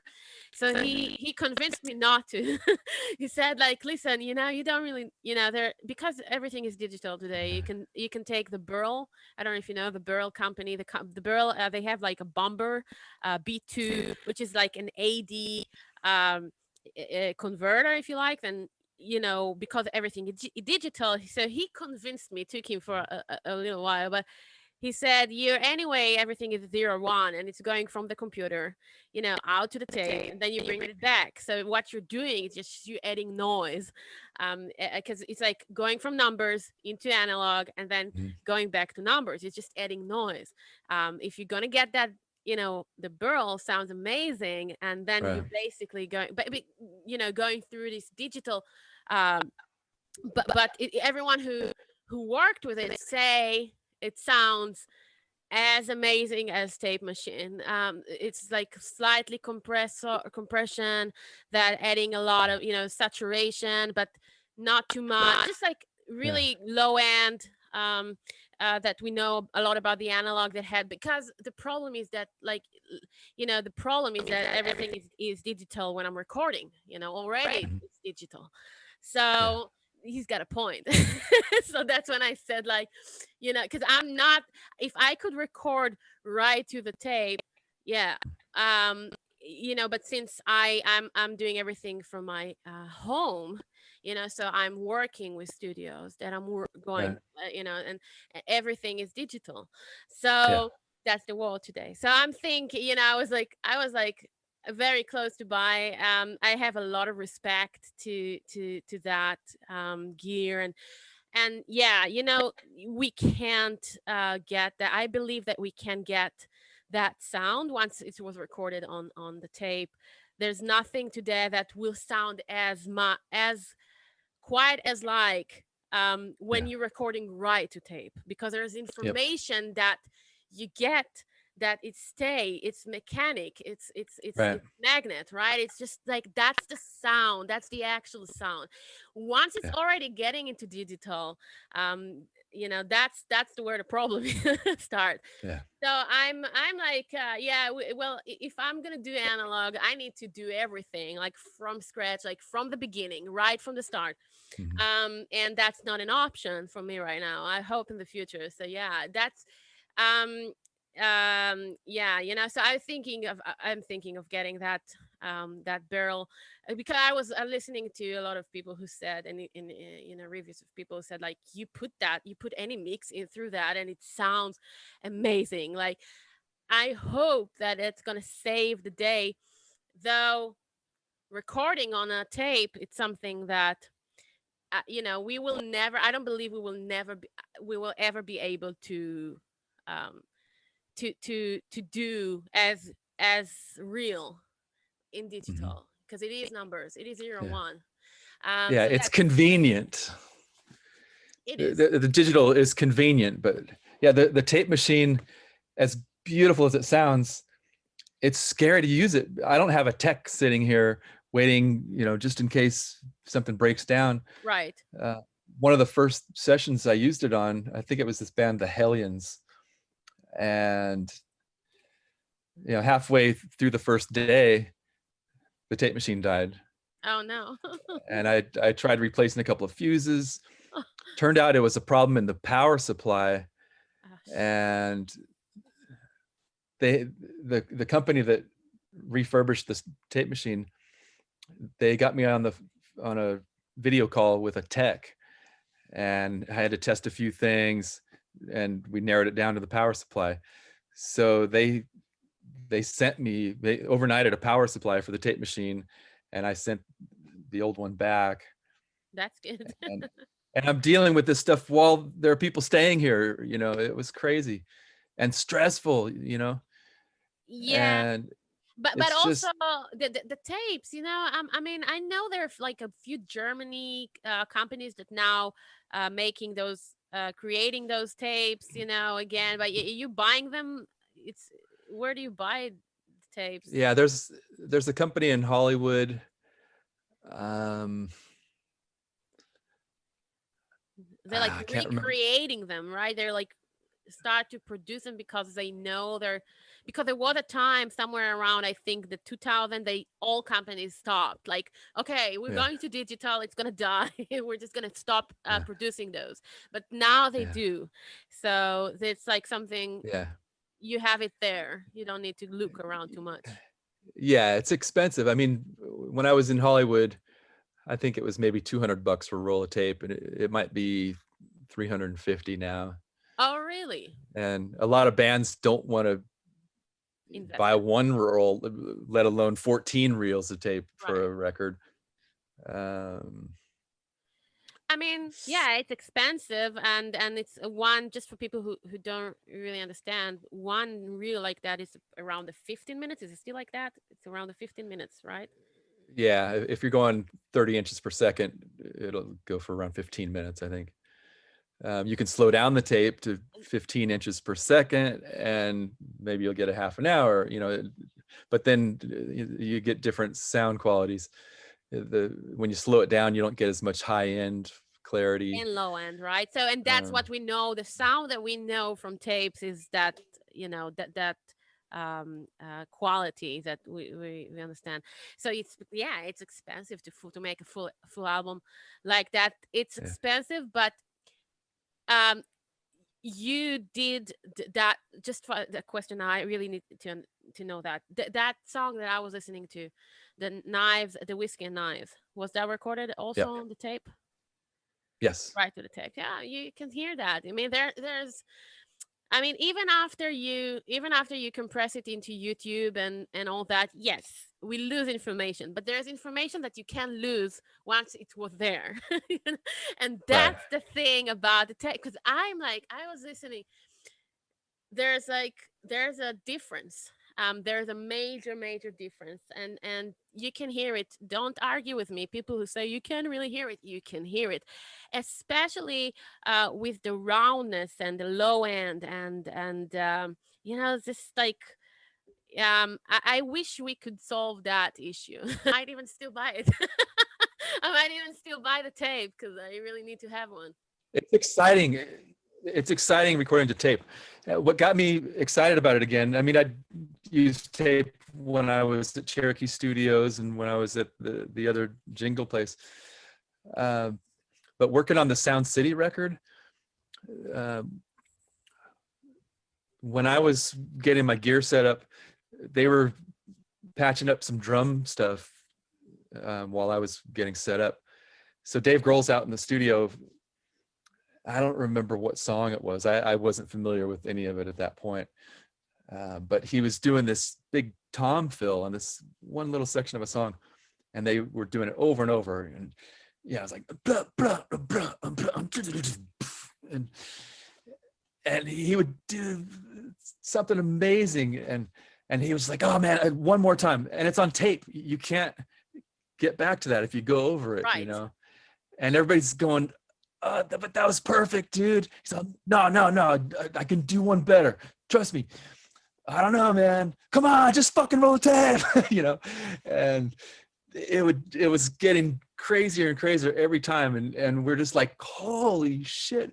I said at the time it was like watching Shaun White, the Olympian snowboarder guy, do some crazy trick and then stick it, and then try to go further and stick it, and everybody was just going crazy. Oh, we're gonna lose that one. Can't you like transfer this to Pro Tools and save it just in case? Right.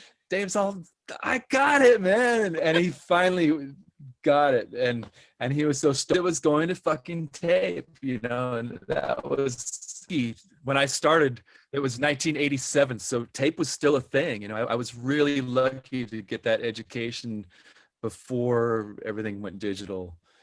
I mean, this is so easy on Pro Tools, but to stack a vocal, I can't remember what artist it was, but we needed a whole bunch of vocal harmonies, and the 2-inch tape was pretty much full.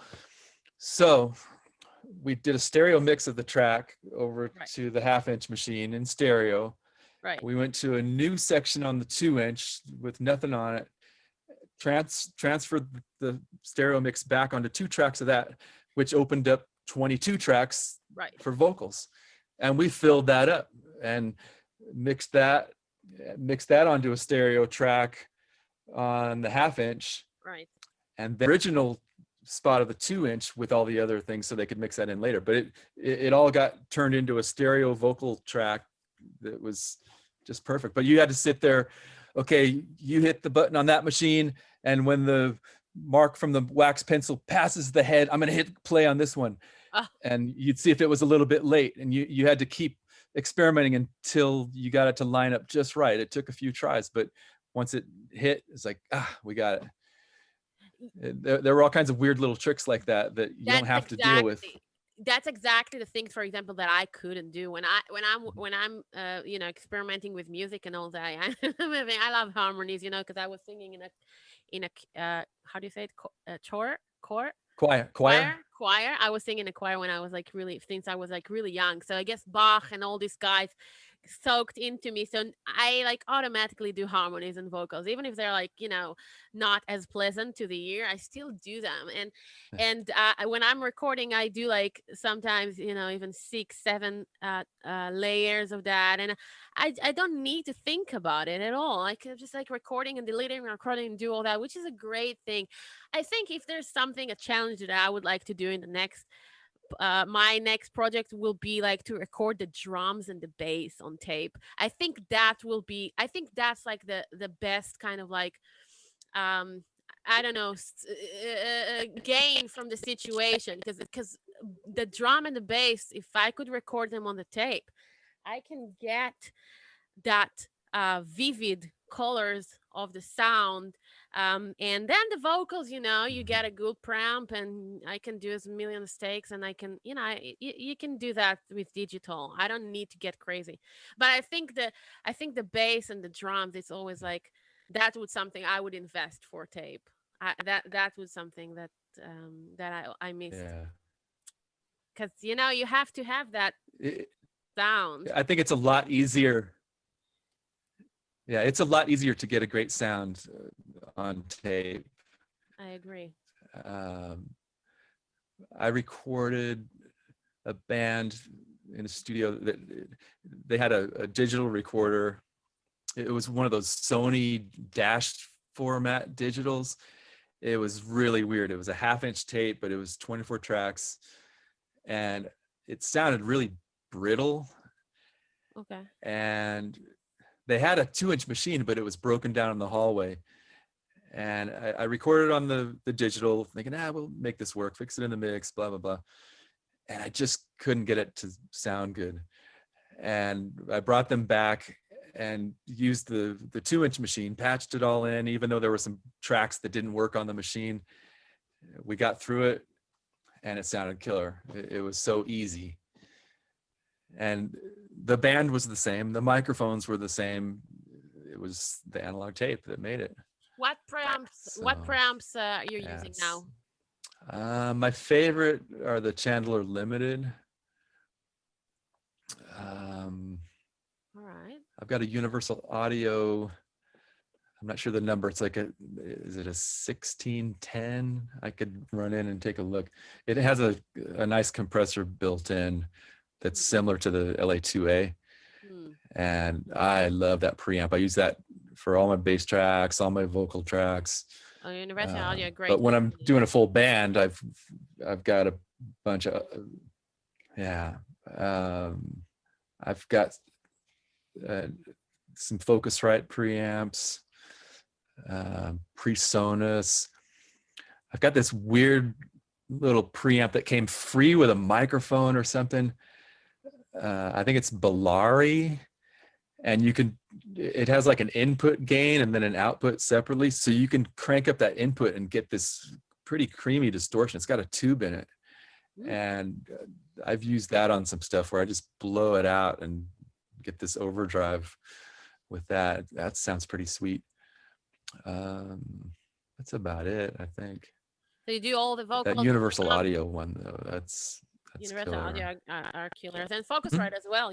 I love to record the vocals through that. Yeah. Mine anyway sounds really good through that. Yeah, I think I can get probably around 20, 22 tracks going at once with the preamps that I have, I think. So you do you I don't know. I haven't done it in a while. I haven't had a full band. Yeah, but you do prefer live, right? Sessions. Mm-hmm. Yeah. The energy's better. Rehearsed, and the guitar player's next to the drummer, the bass player's next to the drummer, and they play better instead of having the drummer play to a click track and then trying to piece together guitar parts, and that's not fun. When I can sit behind that window over there and just watch a beautiful performance go down basically in my living room, that's the best feeling. Yes. Black Mouth Horseman, I don't know if you've heard their stuff. They had this song that was probably 11 minutes long, Bird of All Faiths and None.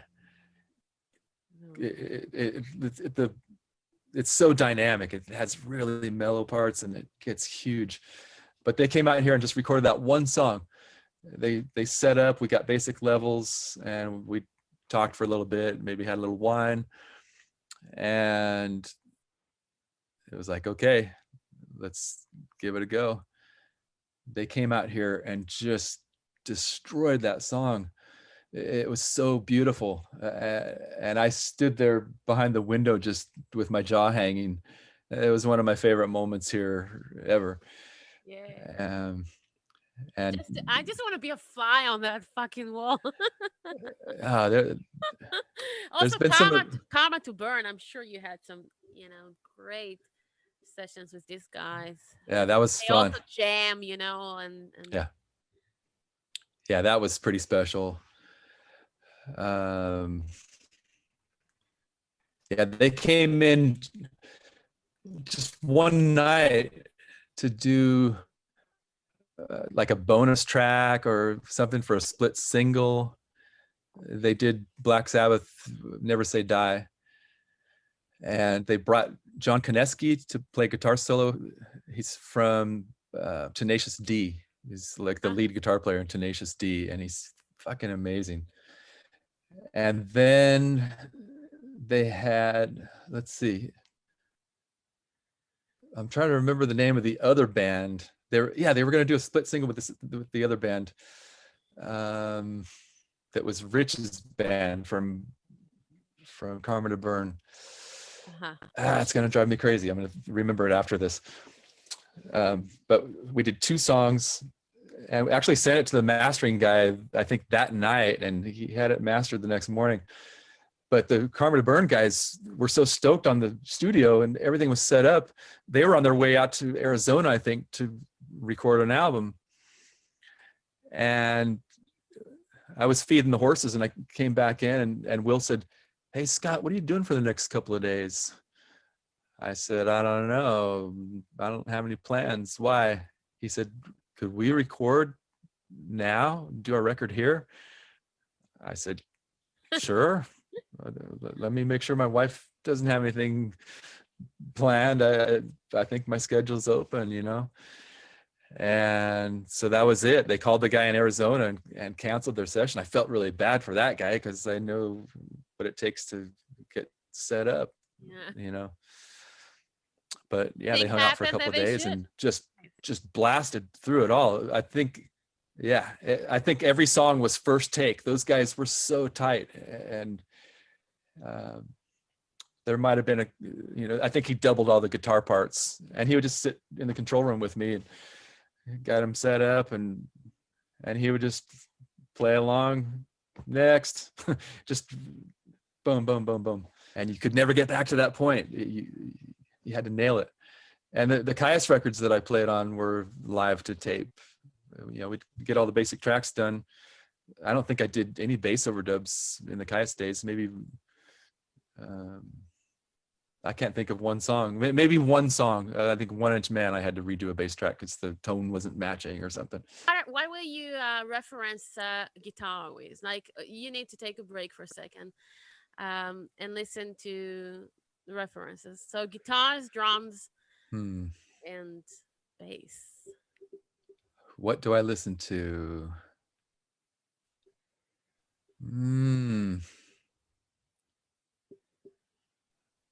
I don't know. It just depends on the project, I guess. If they've actually referenced something themselves, like, hey, we want to kind of get into that, Soundgarden vibe or something like that, I might have a listen and just, check out the vibe. But I don't think I sit there and try to match tones or anything like that. But I have done that in the past for commercials and stuff. Right. Doing a song that's supposed to sound exactly like another song. I got some pretty crazy experiences when I was working on jingles, weird problems like that. Right. Sounding exactly like a song from the 70s,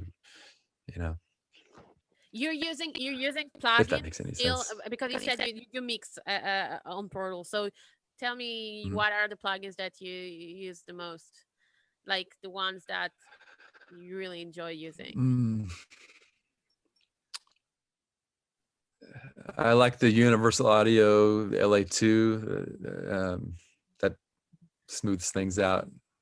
It always makes the bass juicier. Um, oh God, it just depends. I use the channel strip on some stuff. Every once in a while, I'll do some gating effects with the Drummer plugin, because it was gear that I used back in those days, from the Right. 80s. The real gear that actually they made it look like it. So the bass compression, will you do as an analog? You have like an analog compressors, or you gonna do that as a plugin? That I have that Universal Audio. It's the LA 610 Mark II. All right. You have a certain method that you are working with when you're uh, producing your bands or whatever.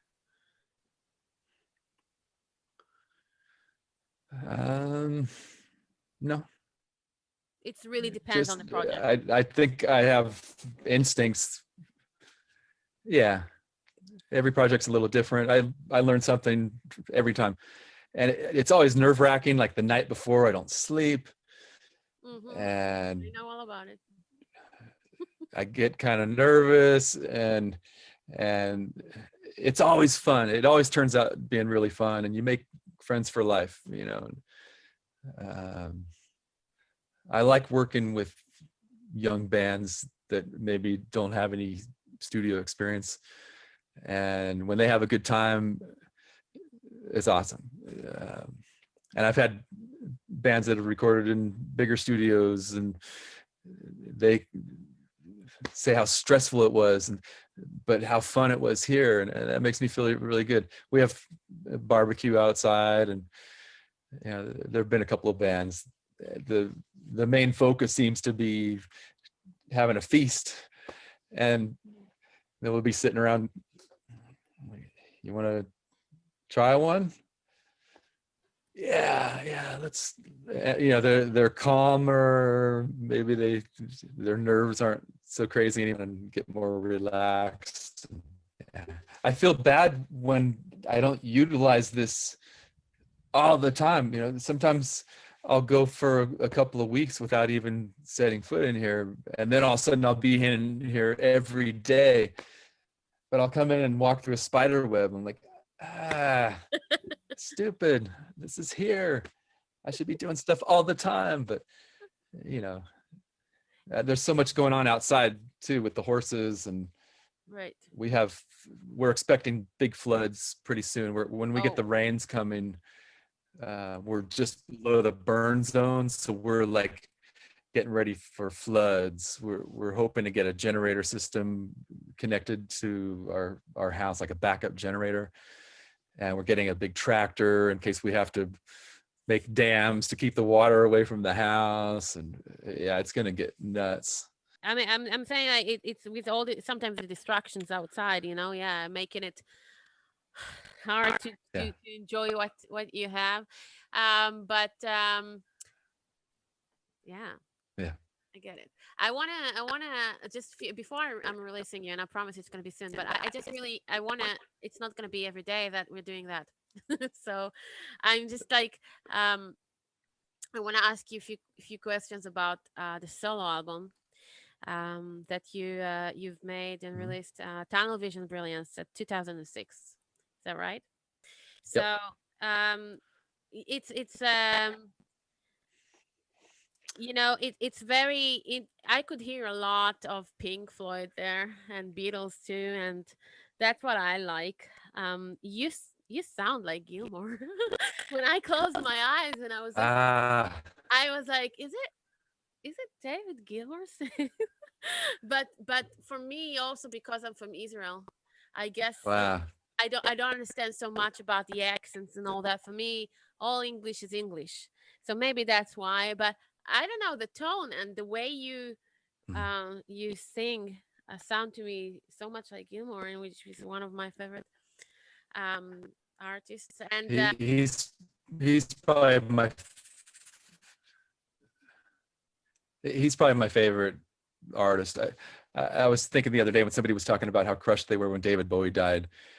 Um, I think I would be that way for David Gilmour. I'm thinking, I didn't know who. Oh, I'm just remembering when I first got Pink Floyd The Wall, and I didn't know who was singing which parts, but I sure liked that one guy that had the smoother voice. You know, I didn't know who that was. And that was him. I want to say I'm thinking about it every day, and it's stupid, but I'm thinking about it every day. Like, what if, he's old now, and he just came up with really good songs, like really good songs lately when he's like with his guitar, and just like, and I'm saying, there are not many artists, and I just wish myself to be like him when it comes to the honesty, the amount of honesty that you have as a musician to just flow with life wherever they take you. And in each step, the music that he came with is so honest. Like, he's not trying to be somewhere. These guys who start to put like skinny jeans and all that as they get old to look cool, and 30 years ago, old again. He's not like he's just flowing with life, and his music is so it always was so honest. And I was always it got me. I was lured into that since Pink Floyd, and then Division Bell, one of my favorite albums ever. And the music is so rich and full. Yeah. So anyway, I'm thinking every day. He's getting old. What am I gonna do? What am I gonna do? I can't live to see that happen. I hope nothing happened now after we talk, because I have let's just shut up. But yeah, he's one of my favorite. He's talking through his guitar, and I appreciate that a lot. But that's something I got from your solo album, and I got so excited because I could hear that magic that so hard to for me too to catch and to be present at the moment and just be sincere, because I think for me that's what art is. It's about just like saying things you can't say in words, which I'm really bad with that because I have a terrible tact too. I'm terrible with words. So all the things you can't do, you can put that in the music, and it's just speak. And that's sometimes when I'm losing myself, the music also losing it. That's exactly what is happening. And when I was listening to your album, and I got that Gilmore again. And I was like, Awesome. wow, it's so good. But it's not Gilmore because it's also got, the whole landscape. I could be there, I could hear all that. I loved it. And I love this album. I can't stop playing it now, just so you know. Um, Thank you. every Thank you. day. No, Thank you so much. thank you for Awesome. all that music. I don't have enough thank you to thank you, so I'm just gonna say that. And so yeah, I could hear a lot of Pink Floyd and Gilmore in it, and a lot of magic. But um what I want to ask you, at the moment I was listening to that, so what brought you to make that album, and the timing of it? Was it like specific time in your life? It was very shortly after my father died, Oh wow. and I was going through that loss of unresolved relationship. He left when I was pretty young, and I got to see him a couple of times, but never really on a deep level. So at the time I was going through kind of picking up the pieces of his life. All of a sudden he was gone, and I was the guy that went through his stuff and cleaned up where he lived and everything. I wanted to know everything about him. And when I cleaned out his place in San Diego, I was curious about every scrap of paper, every book, what kind of food he was eating, and that I was going through. And it was about that same time that I was working on my album. At the time, we had somebody helping out with the chores at the ranch. So, I could go down to San Diego for a couple of days and work on my dad's stuff. And then I would come home. And if I wanted to hide in the studio for a week, I could. And that's when I got it all done. I would go eat with my wife and our friend. And then I would disappear over here until 1 o'clock in the morning. And I got through it. It was very cathartic, and it helped just getting everything out. And a lot of the songs were about my childhood and about him dying. And yeah, it was a heavy experience. It was I was very lucky to have this place to be able to work on that.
That's great, that you could, that we can do that through music, take this experience and channel it. through the Yeah. music. Yeah, there are a few songs Yeah. there also to Renee, which is amazing. So all the songs on this album are just brilliant. Uh, You plan to make another one sometime, like another solo album like that?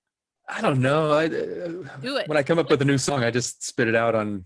Well, I know you. I've been doing YouTube.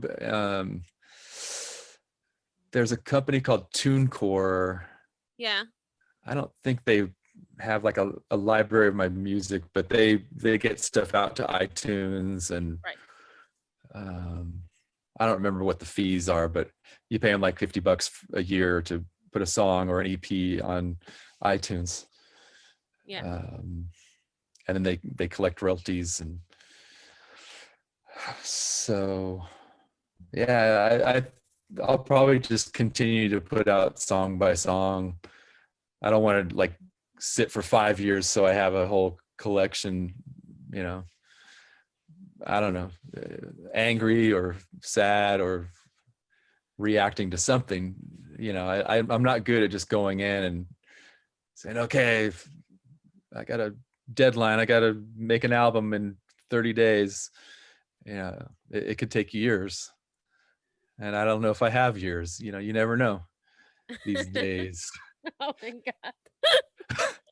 just just make another album, thank you. Moving to Okay. the next thing. Good. I'm moving to the next one. Okay, you tell me. The album cover. The album cover is very interesting. This dude in a water. What was that? What is it? What is it? um oh gosh, it had to do with my dad. Was it? um it had to do with my dad. um he had um electroshock therapy at some point, and they would put electrodes on his head and shock him. So I was trying to recreate that underwater. I wanted to be involved with water, and I had a friend that did underwater photography specifically, and so I worked with her and a couple of people, and it I wasn't like strapped to a exam table or anything like that.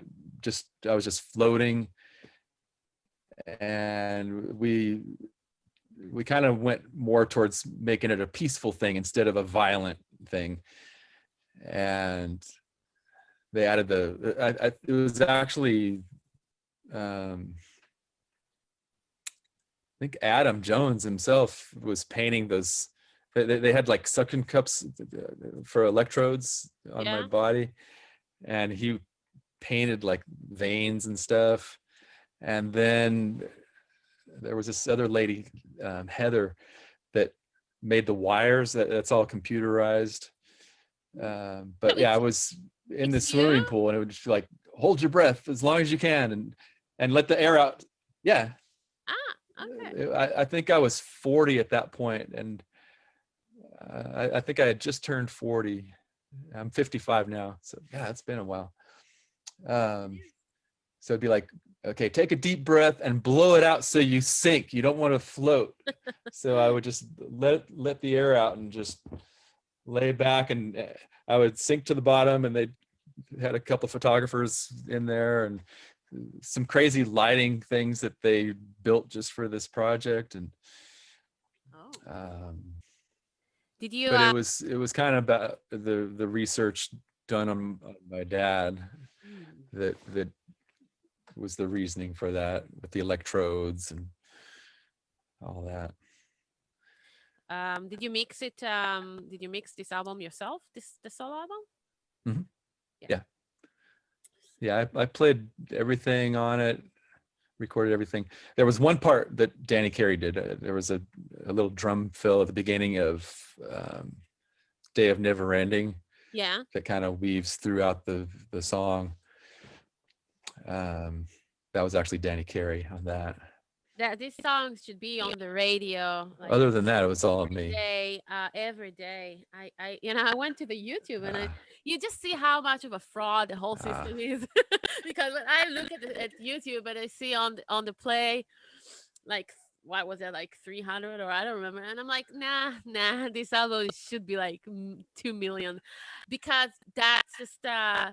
so well produced and made and played and sounds so good, and the songs are awesome. They stuck in your head in a good way. So one of my favorite Ah, albums now. So great. thank you. Thank you. That's that's awesome, It is. and I Just can't wait to hear more of your stuff. um, you know what? I'm I embarrassed now. I'm embarrassed hmm? now. Maybe I'm gonna cut it or maybe not. But I can't believe that I had to master this album myself. And I also I've learned a lot, but I'm so ready for the next one.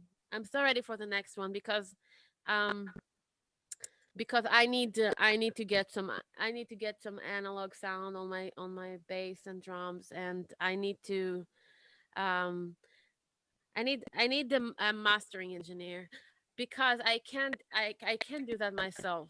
I am so involved into that. I mean, I was learning from the process, and that's always good. It's every time I earn something, it's good, and I earned a lot of stuff, a lot of YouTubes, a lot of talking with people about how to approach mastering, and I love that. There's something in me that really like doing it. But when it comes to the product, you also want to, I mean, I'm proud of it, don't get me wrong. I am, because it's like a journey, but I wish it's different to be here. It's different to be in Israel. It's different here. You have to kind of like do it all yourself, which I'm okay with that. And again, I'm learning, but um that is something, for example, I would like to get off me, like to give it for a mastering engineer to do that, so I can, Yeah. you know. But thank you, and you know, um, I hope it will be a nice baby to raise. I'm already ready for my third kid now, so I'm Uh, working on that. Adi, mm? it is like having a baby, Oh my God, I and think. it is. It is. It's a nerve wracking. I'm not thinking. When I'm making it, I'm not thinking. It's my blood and it's my air. It's honestly. I know people say it's honestly the air that I'm breathing, because without that, I would probably be hospitalized in some crazy house, and I'm sure I'm very close to do that. But that is the thing that keeps me going. So I'm thinking, I'm listening to other products, and I'm listening to the bands that I love, and I'm listening, to people like you, and I'm like, all right, so I'm not gonna be that. I'm not. I will might not be able to do that, but it doesn't matter. I'm doing what I feel like I have to do, and it's very Yeah. personal, and I'm trying every time to make, not to return on the mistakes I've done in the previous album. And Yeah. I'm already thinking about, I didn't even release it yet, and I'm already thinking about the mistake that I'm not gonna be doing in the next one. It's just like raising the Yeah. bar, but I am honestly just doing it so I can have something to say, to be proud of, that I was taking all this anger and frustrations or happiness, even, or whatever it is, and just like put it somewhere which is not harmful, because I could be a serial Yeah. killer easily. Yeah. I'm not, because I'm doing that, so it's saving me. And if You someone else, would like that, it's awesome. But if not, it's not, it's not affecting me in any way, because I sitting down with the guitar is a therapy, because I'm not gonna spend $300 shekel, which is like $100, on a therapy guy, when I know I need to buy so much gear. So I'm like, I'm not gonna spend it on that. I'm just sit down with the guitar, or with the keyboard, or with, whatever, I'm gonna sit down and watch the YouTube of how to do mastering because I don't have money to pay the guy. I'm gonna do it. Fuck it. And I'm doing it. And you know what? I'm proud. Maybe that's not the best result. It's obviously not the best result, but I'm like, it's mine. It's my way. Fuck you. I'm proud of that. And that's it. Moving on. And then I'm doing other stuff. And maybe I'm gonna stop making music and do, I don't know, write books. But I don't care because I just right now it's my language. So I'm speaking it, and I am who I am. Yeah, that's awesome. Yeah, transforming that energy into something positive, and you can sit back years from now and listen to what you did and feel good about it. It's, you can't ask for more than that. Yeah, and there's a sentence I think Gilmore sing that he say, "There's a hunger still unsatisfied," which I think is one of those sentences that I really loved in the songs that suddenly talk to you. There's a hunger still unsatisfied, and that's exactly how it feels every time. It's like a panic soaked with happiness and high that I don't know I'm what I'm doing, but I know what I'm doing, and it's like I have to do it, so I'm gonna find a way. It's just never, but it's always like something is sitting on here and tell you you're not good enough and you can't do that, and I just like, shut up, I don't care about that at all. I don't care about you, little girl or guy or whatever are you. This is but it's always there, it's always gonna be there. I'm realizing that I'm just using that as a fire to drive me. But that's what makes you great. It's that pressure that you put on yourself. I mean, it's crazy pressure, but that's what makes it great. I used to feel that pressure playing live with Kyuss. I felt like I was about to go into a football game. Not that I've ever played a big football game before, but just, you're gonna fucking kill myself. And to put that on yourself in the studio as well is just, that's what drives you to make it great. And you're actually, I'm probably not gonna put it in the interview, but you're actually talking to me now in a very, very strange time, just before I'm releasing it, because I'm having with myself so many bad dialogues, of how I failed myself and how I could do that and I could do that, and I should have done that, and why. But it's always, I guess it's gonna pass after. I'm just gonna release it and it's gonna be behind me. But it's just this time right now and it's so fresh. So I'm having all that, and now, but it will pass, I hope. Where you have the choice to either fix little things or to let it go. You have control of that right now. So it's so hard to hack it off sometimes. It's exactly like pregnancy. Because once you let it go and you live with it. Yeah, it's like pregnancy. I'm like feeling I'm in the 9th month of pregnancy right now, and it's about to come, and then you have this paranoia of like, what have I done? Maybe that was a mistake. What can I do to fix it? What should I do? That panic attack when like labors, I'm having that. I'm actually having that right now, but I'm just trying to to not get as crazy and just wait for time to take care of that. I think I've become better at letting my own stuff go easier than I do when I'm working on other people's stuff, because I want other people's stuff to be perfect and everything has to be just right. With my own stuff, I'm just kind of like, the bass track's the last thing to put on, and I'm not competing with anybody. I already did the song. I'm already singing the song. I think my bass playing is a lot more supportive, and probably what a bass player is supposed to do when I'm playing on my own stuff, instead of playing on somebody else's thing and trying to stick out or do something special. Absolutely. And I think that's something that helps me now with, I have a client that she's young, and she's like 17 years old, and I'm producing her, and like a pop songs, and which I love to do, because you can do a lot of stuff, creative stuff that I can't do with my own music, all kind of percussions and Latino stuff. And so it's really fun. She's making her first EP, and that's the thing. And I'm like, I feel like once I was challenging myself with my own stuff so much and learning so much, it's actually making me calm when it comes to working with others. Because I'm like, I know how to deal with that, because I am already making all the experiments and mistakes on myself. So I'm not saying I know everything. I have so much always to learn. And part of it is, talking with people like you, which is really educating and inspiring. But I'm like, okay, I've made so many things and mistakes that I can learn from. So if I'm doing that, it's making me feel like, you know, good, which is maybe different from an engineer or producer that never did music. I think make music of their own.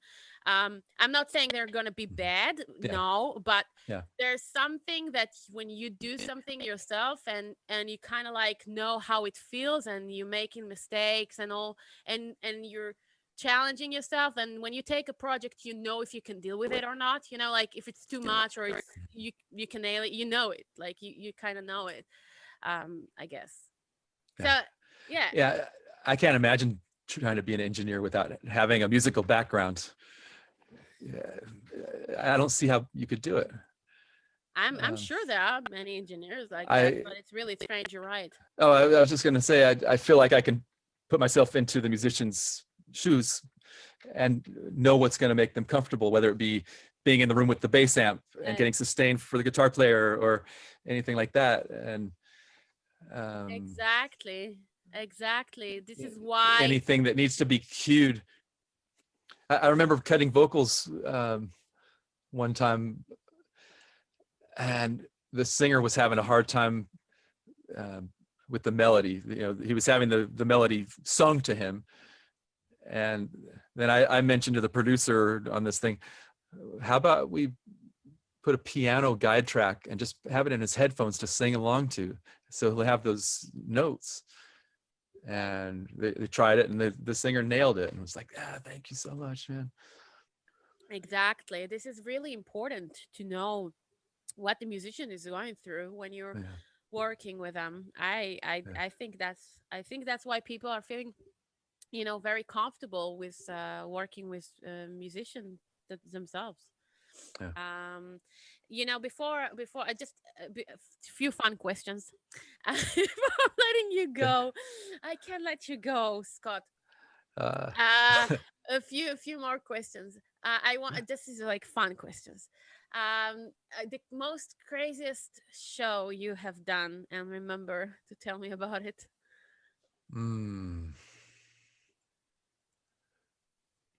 Man, there's some crazy ones.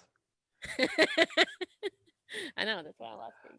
I remember playing, it was Kyuss with the Melvin supporting in Berlin, and just being so hot in the room that you could see the sweat dripping down the walls, and the amps were malfunctioning. The amps were like cutting out because they were so moist. The air was just, it was like 100% humidity in there. That's not good for the gear. I mean, and then just so many chaotic nights, with people crowd surfing, and I was drinking a lot on the last few tours. Just, I was out of control. I'd black out on stage sometimes, and whatever. I wouldn't leave. We played, oh God, it was in Stuttgart. And I think I laid down with my head on the monitor, and everybody walked off the stage thinking that's it. And I started playing the intro to some other song that we hadn't played yet, and they had to come out and play the damn song. And finally, I think they carried me out. I'm not proud of those moments, but no one is, but that's what it is. Yeah, there were some crazy nights, and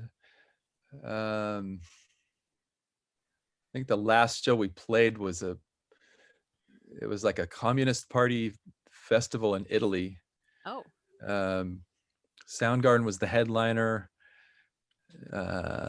Seems like Raw Power played, Kyuss, and I think Pennywise opened. And it was a huge show. I mean, it was like 50,000 people, and you saw the communist flags everywhere, and there were like whole animals being roasted on spits, and just a very strange vibe for some American kid that had a pretty sheltered life, I guess. But and then the show, we did our set, and then Soundgarden played, and at the end, God, Ben Shepherd was like kicking lights around, and people started throwing rocks at the stage. I think he was tripping that it was a communist festival, whatever. I love that guy to death. But people started throwing rocks, just like handfuls of rocks and gravel. Josh stepped out on their stage and pulled his pants down and BA'd the crowd, and more rocks came, and oh my God. Soundgarden left the stage. They jumped into like a secure vehicle and got the hell out of there. We jumped onto our bus, and just I don't remember anybody like coming after us in the bus or anything, but it was pretty tense. Just, we got to get out of here. Fuck. This is how your parents used to make albums, kids.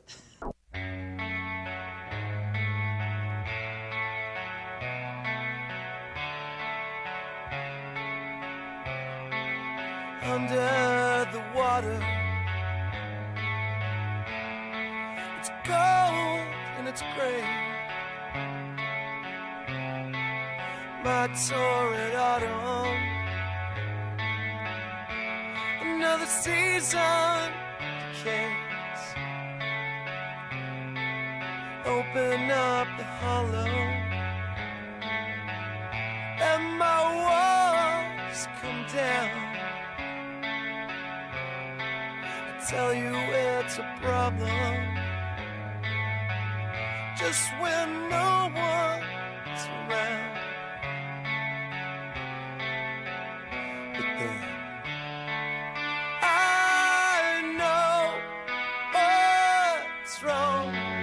God, you complicated everything. I know you're gone.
gained everything.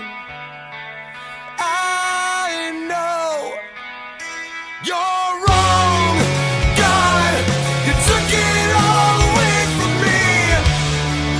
I know you're gone, gone, gone. This is where I will cross my line.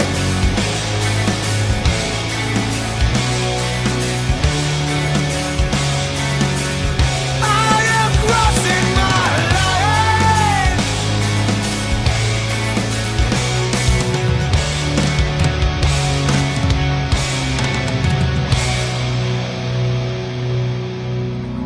Oh yeah! Yeah, yeah, yeah! Motherfucker! Yeah. That's great, man. That's really awesome.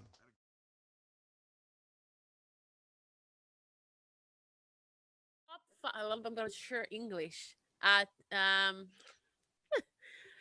sorry, I was drinking a little bit. Top five most. Can I say that? Top five most influencing. The top five bassists, for your opinion, of all time. Oh God, that would be impossible. I'm here for that. Oh man, I trust you. I've seen Paul McCartney. All right. Um, Influencing me, maybe John Paul Jones. All right. In Very my nice. punk rock days, Chuck Dukowski was a huge inspiration from Black Flag. Uh-huh. Just the way he played with so much aggression, it looked like everything was just coming out. Just it looked cathartic, and that you would feel so good after playing that hard. And I've tried to play at that level, but man, that guy was intense and super nice guy. Mike Watt is one of my favorites of all time, and another super great guy from those SST days. You have one more. It's no one you've ever heard of, but there was a guy that lived in my town named Stephen Williams, and I've reconnected with him on Facebook and met him a couple of times. He was this kid playing in the high school jazz band, and he played with a talk box, and he would play at these crazy solos and use a talk box on bass. This is probably mid 70s, late 70s. And just to this day, one of the most amazing bassists I've ever seen play live. Wow. And I got to see him play a few years ago. He played at his mom's school. She's the principal at a school in town, and his band played. And it was like back to my childhood, you know. It was really cool. Wow. Steve Williams. Steve Williams. Yeah. Steve Williams. Cheers. That's it. You got five. If you could eat dinner with only one dead musician, who will it be? Ooh.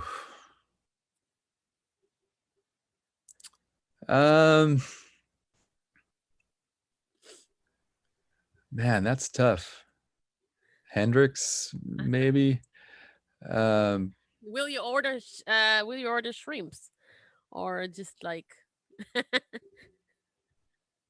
I don't know. I guess taco. Tacos sounds good. Taco with Jimi Hendrix. Yeah, Always good. that'll work. That will work. Top five influencing albums. Pink Floyd, The Wall. Yes.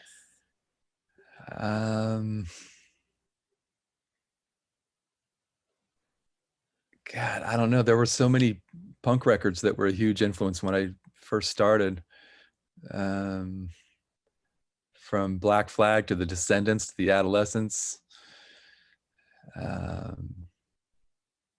All had great bass players.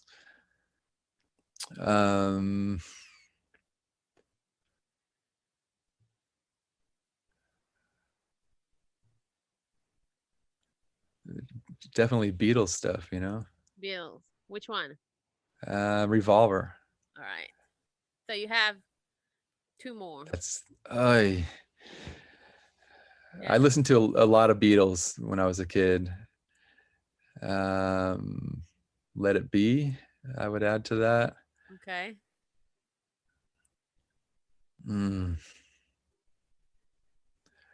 I would include my dad's blues records. Blues forever. He listened to Lead Belly, Blind Lemon Jefferson. I'd have to mentally go back into his record collection, but that stuff was on all the time. Blues records. So that covers one more. One more name of the blues records. I can't think of what else he was doing. But bass wise, or just music wise, oh, I never said it's gonna be easy. Yeah, maybe Elton John, actually. Elton John seemed to always be on in the house, and the musicianship on those records is crazy good. The bass playing, especially. Right, I agree. I'm not sure who the bassist was on all the records, but he would hit those weird notes that would change the entire chord. You know, that I knew even then, before I'd done anything, that there was something weird going on there. It kind of showed how much control the bass has. Of you could totally change a chord. I could sense that then. You know, played some weird notes that would. It's like, where did that one come from? Yeah. Well, that's it. You got the 5 then. Whew, that was. I was sweating it there. Well, Scott, I want to thank you very much. I had so much fun and learned a lot, and I'm sure other people will too. So thank you for doing that. I hope you chop out about 95 or 99% of that. It all. No. Tell you thank you. Thank you. And looking forward to hearing the Nicarus stuff. Merci. Or whatever else comes out, you know. Cool. Scott, good night. Take care. Okay. Thank you. Thank you. I'll talk to you soon. All right. Yeah. Bye.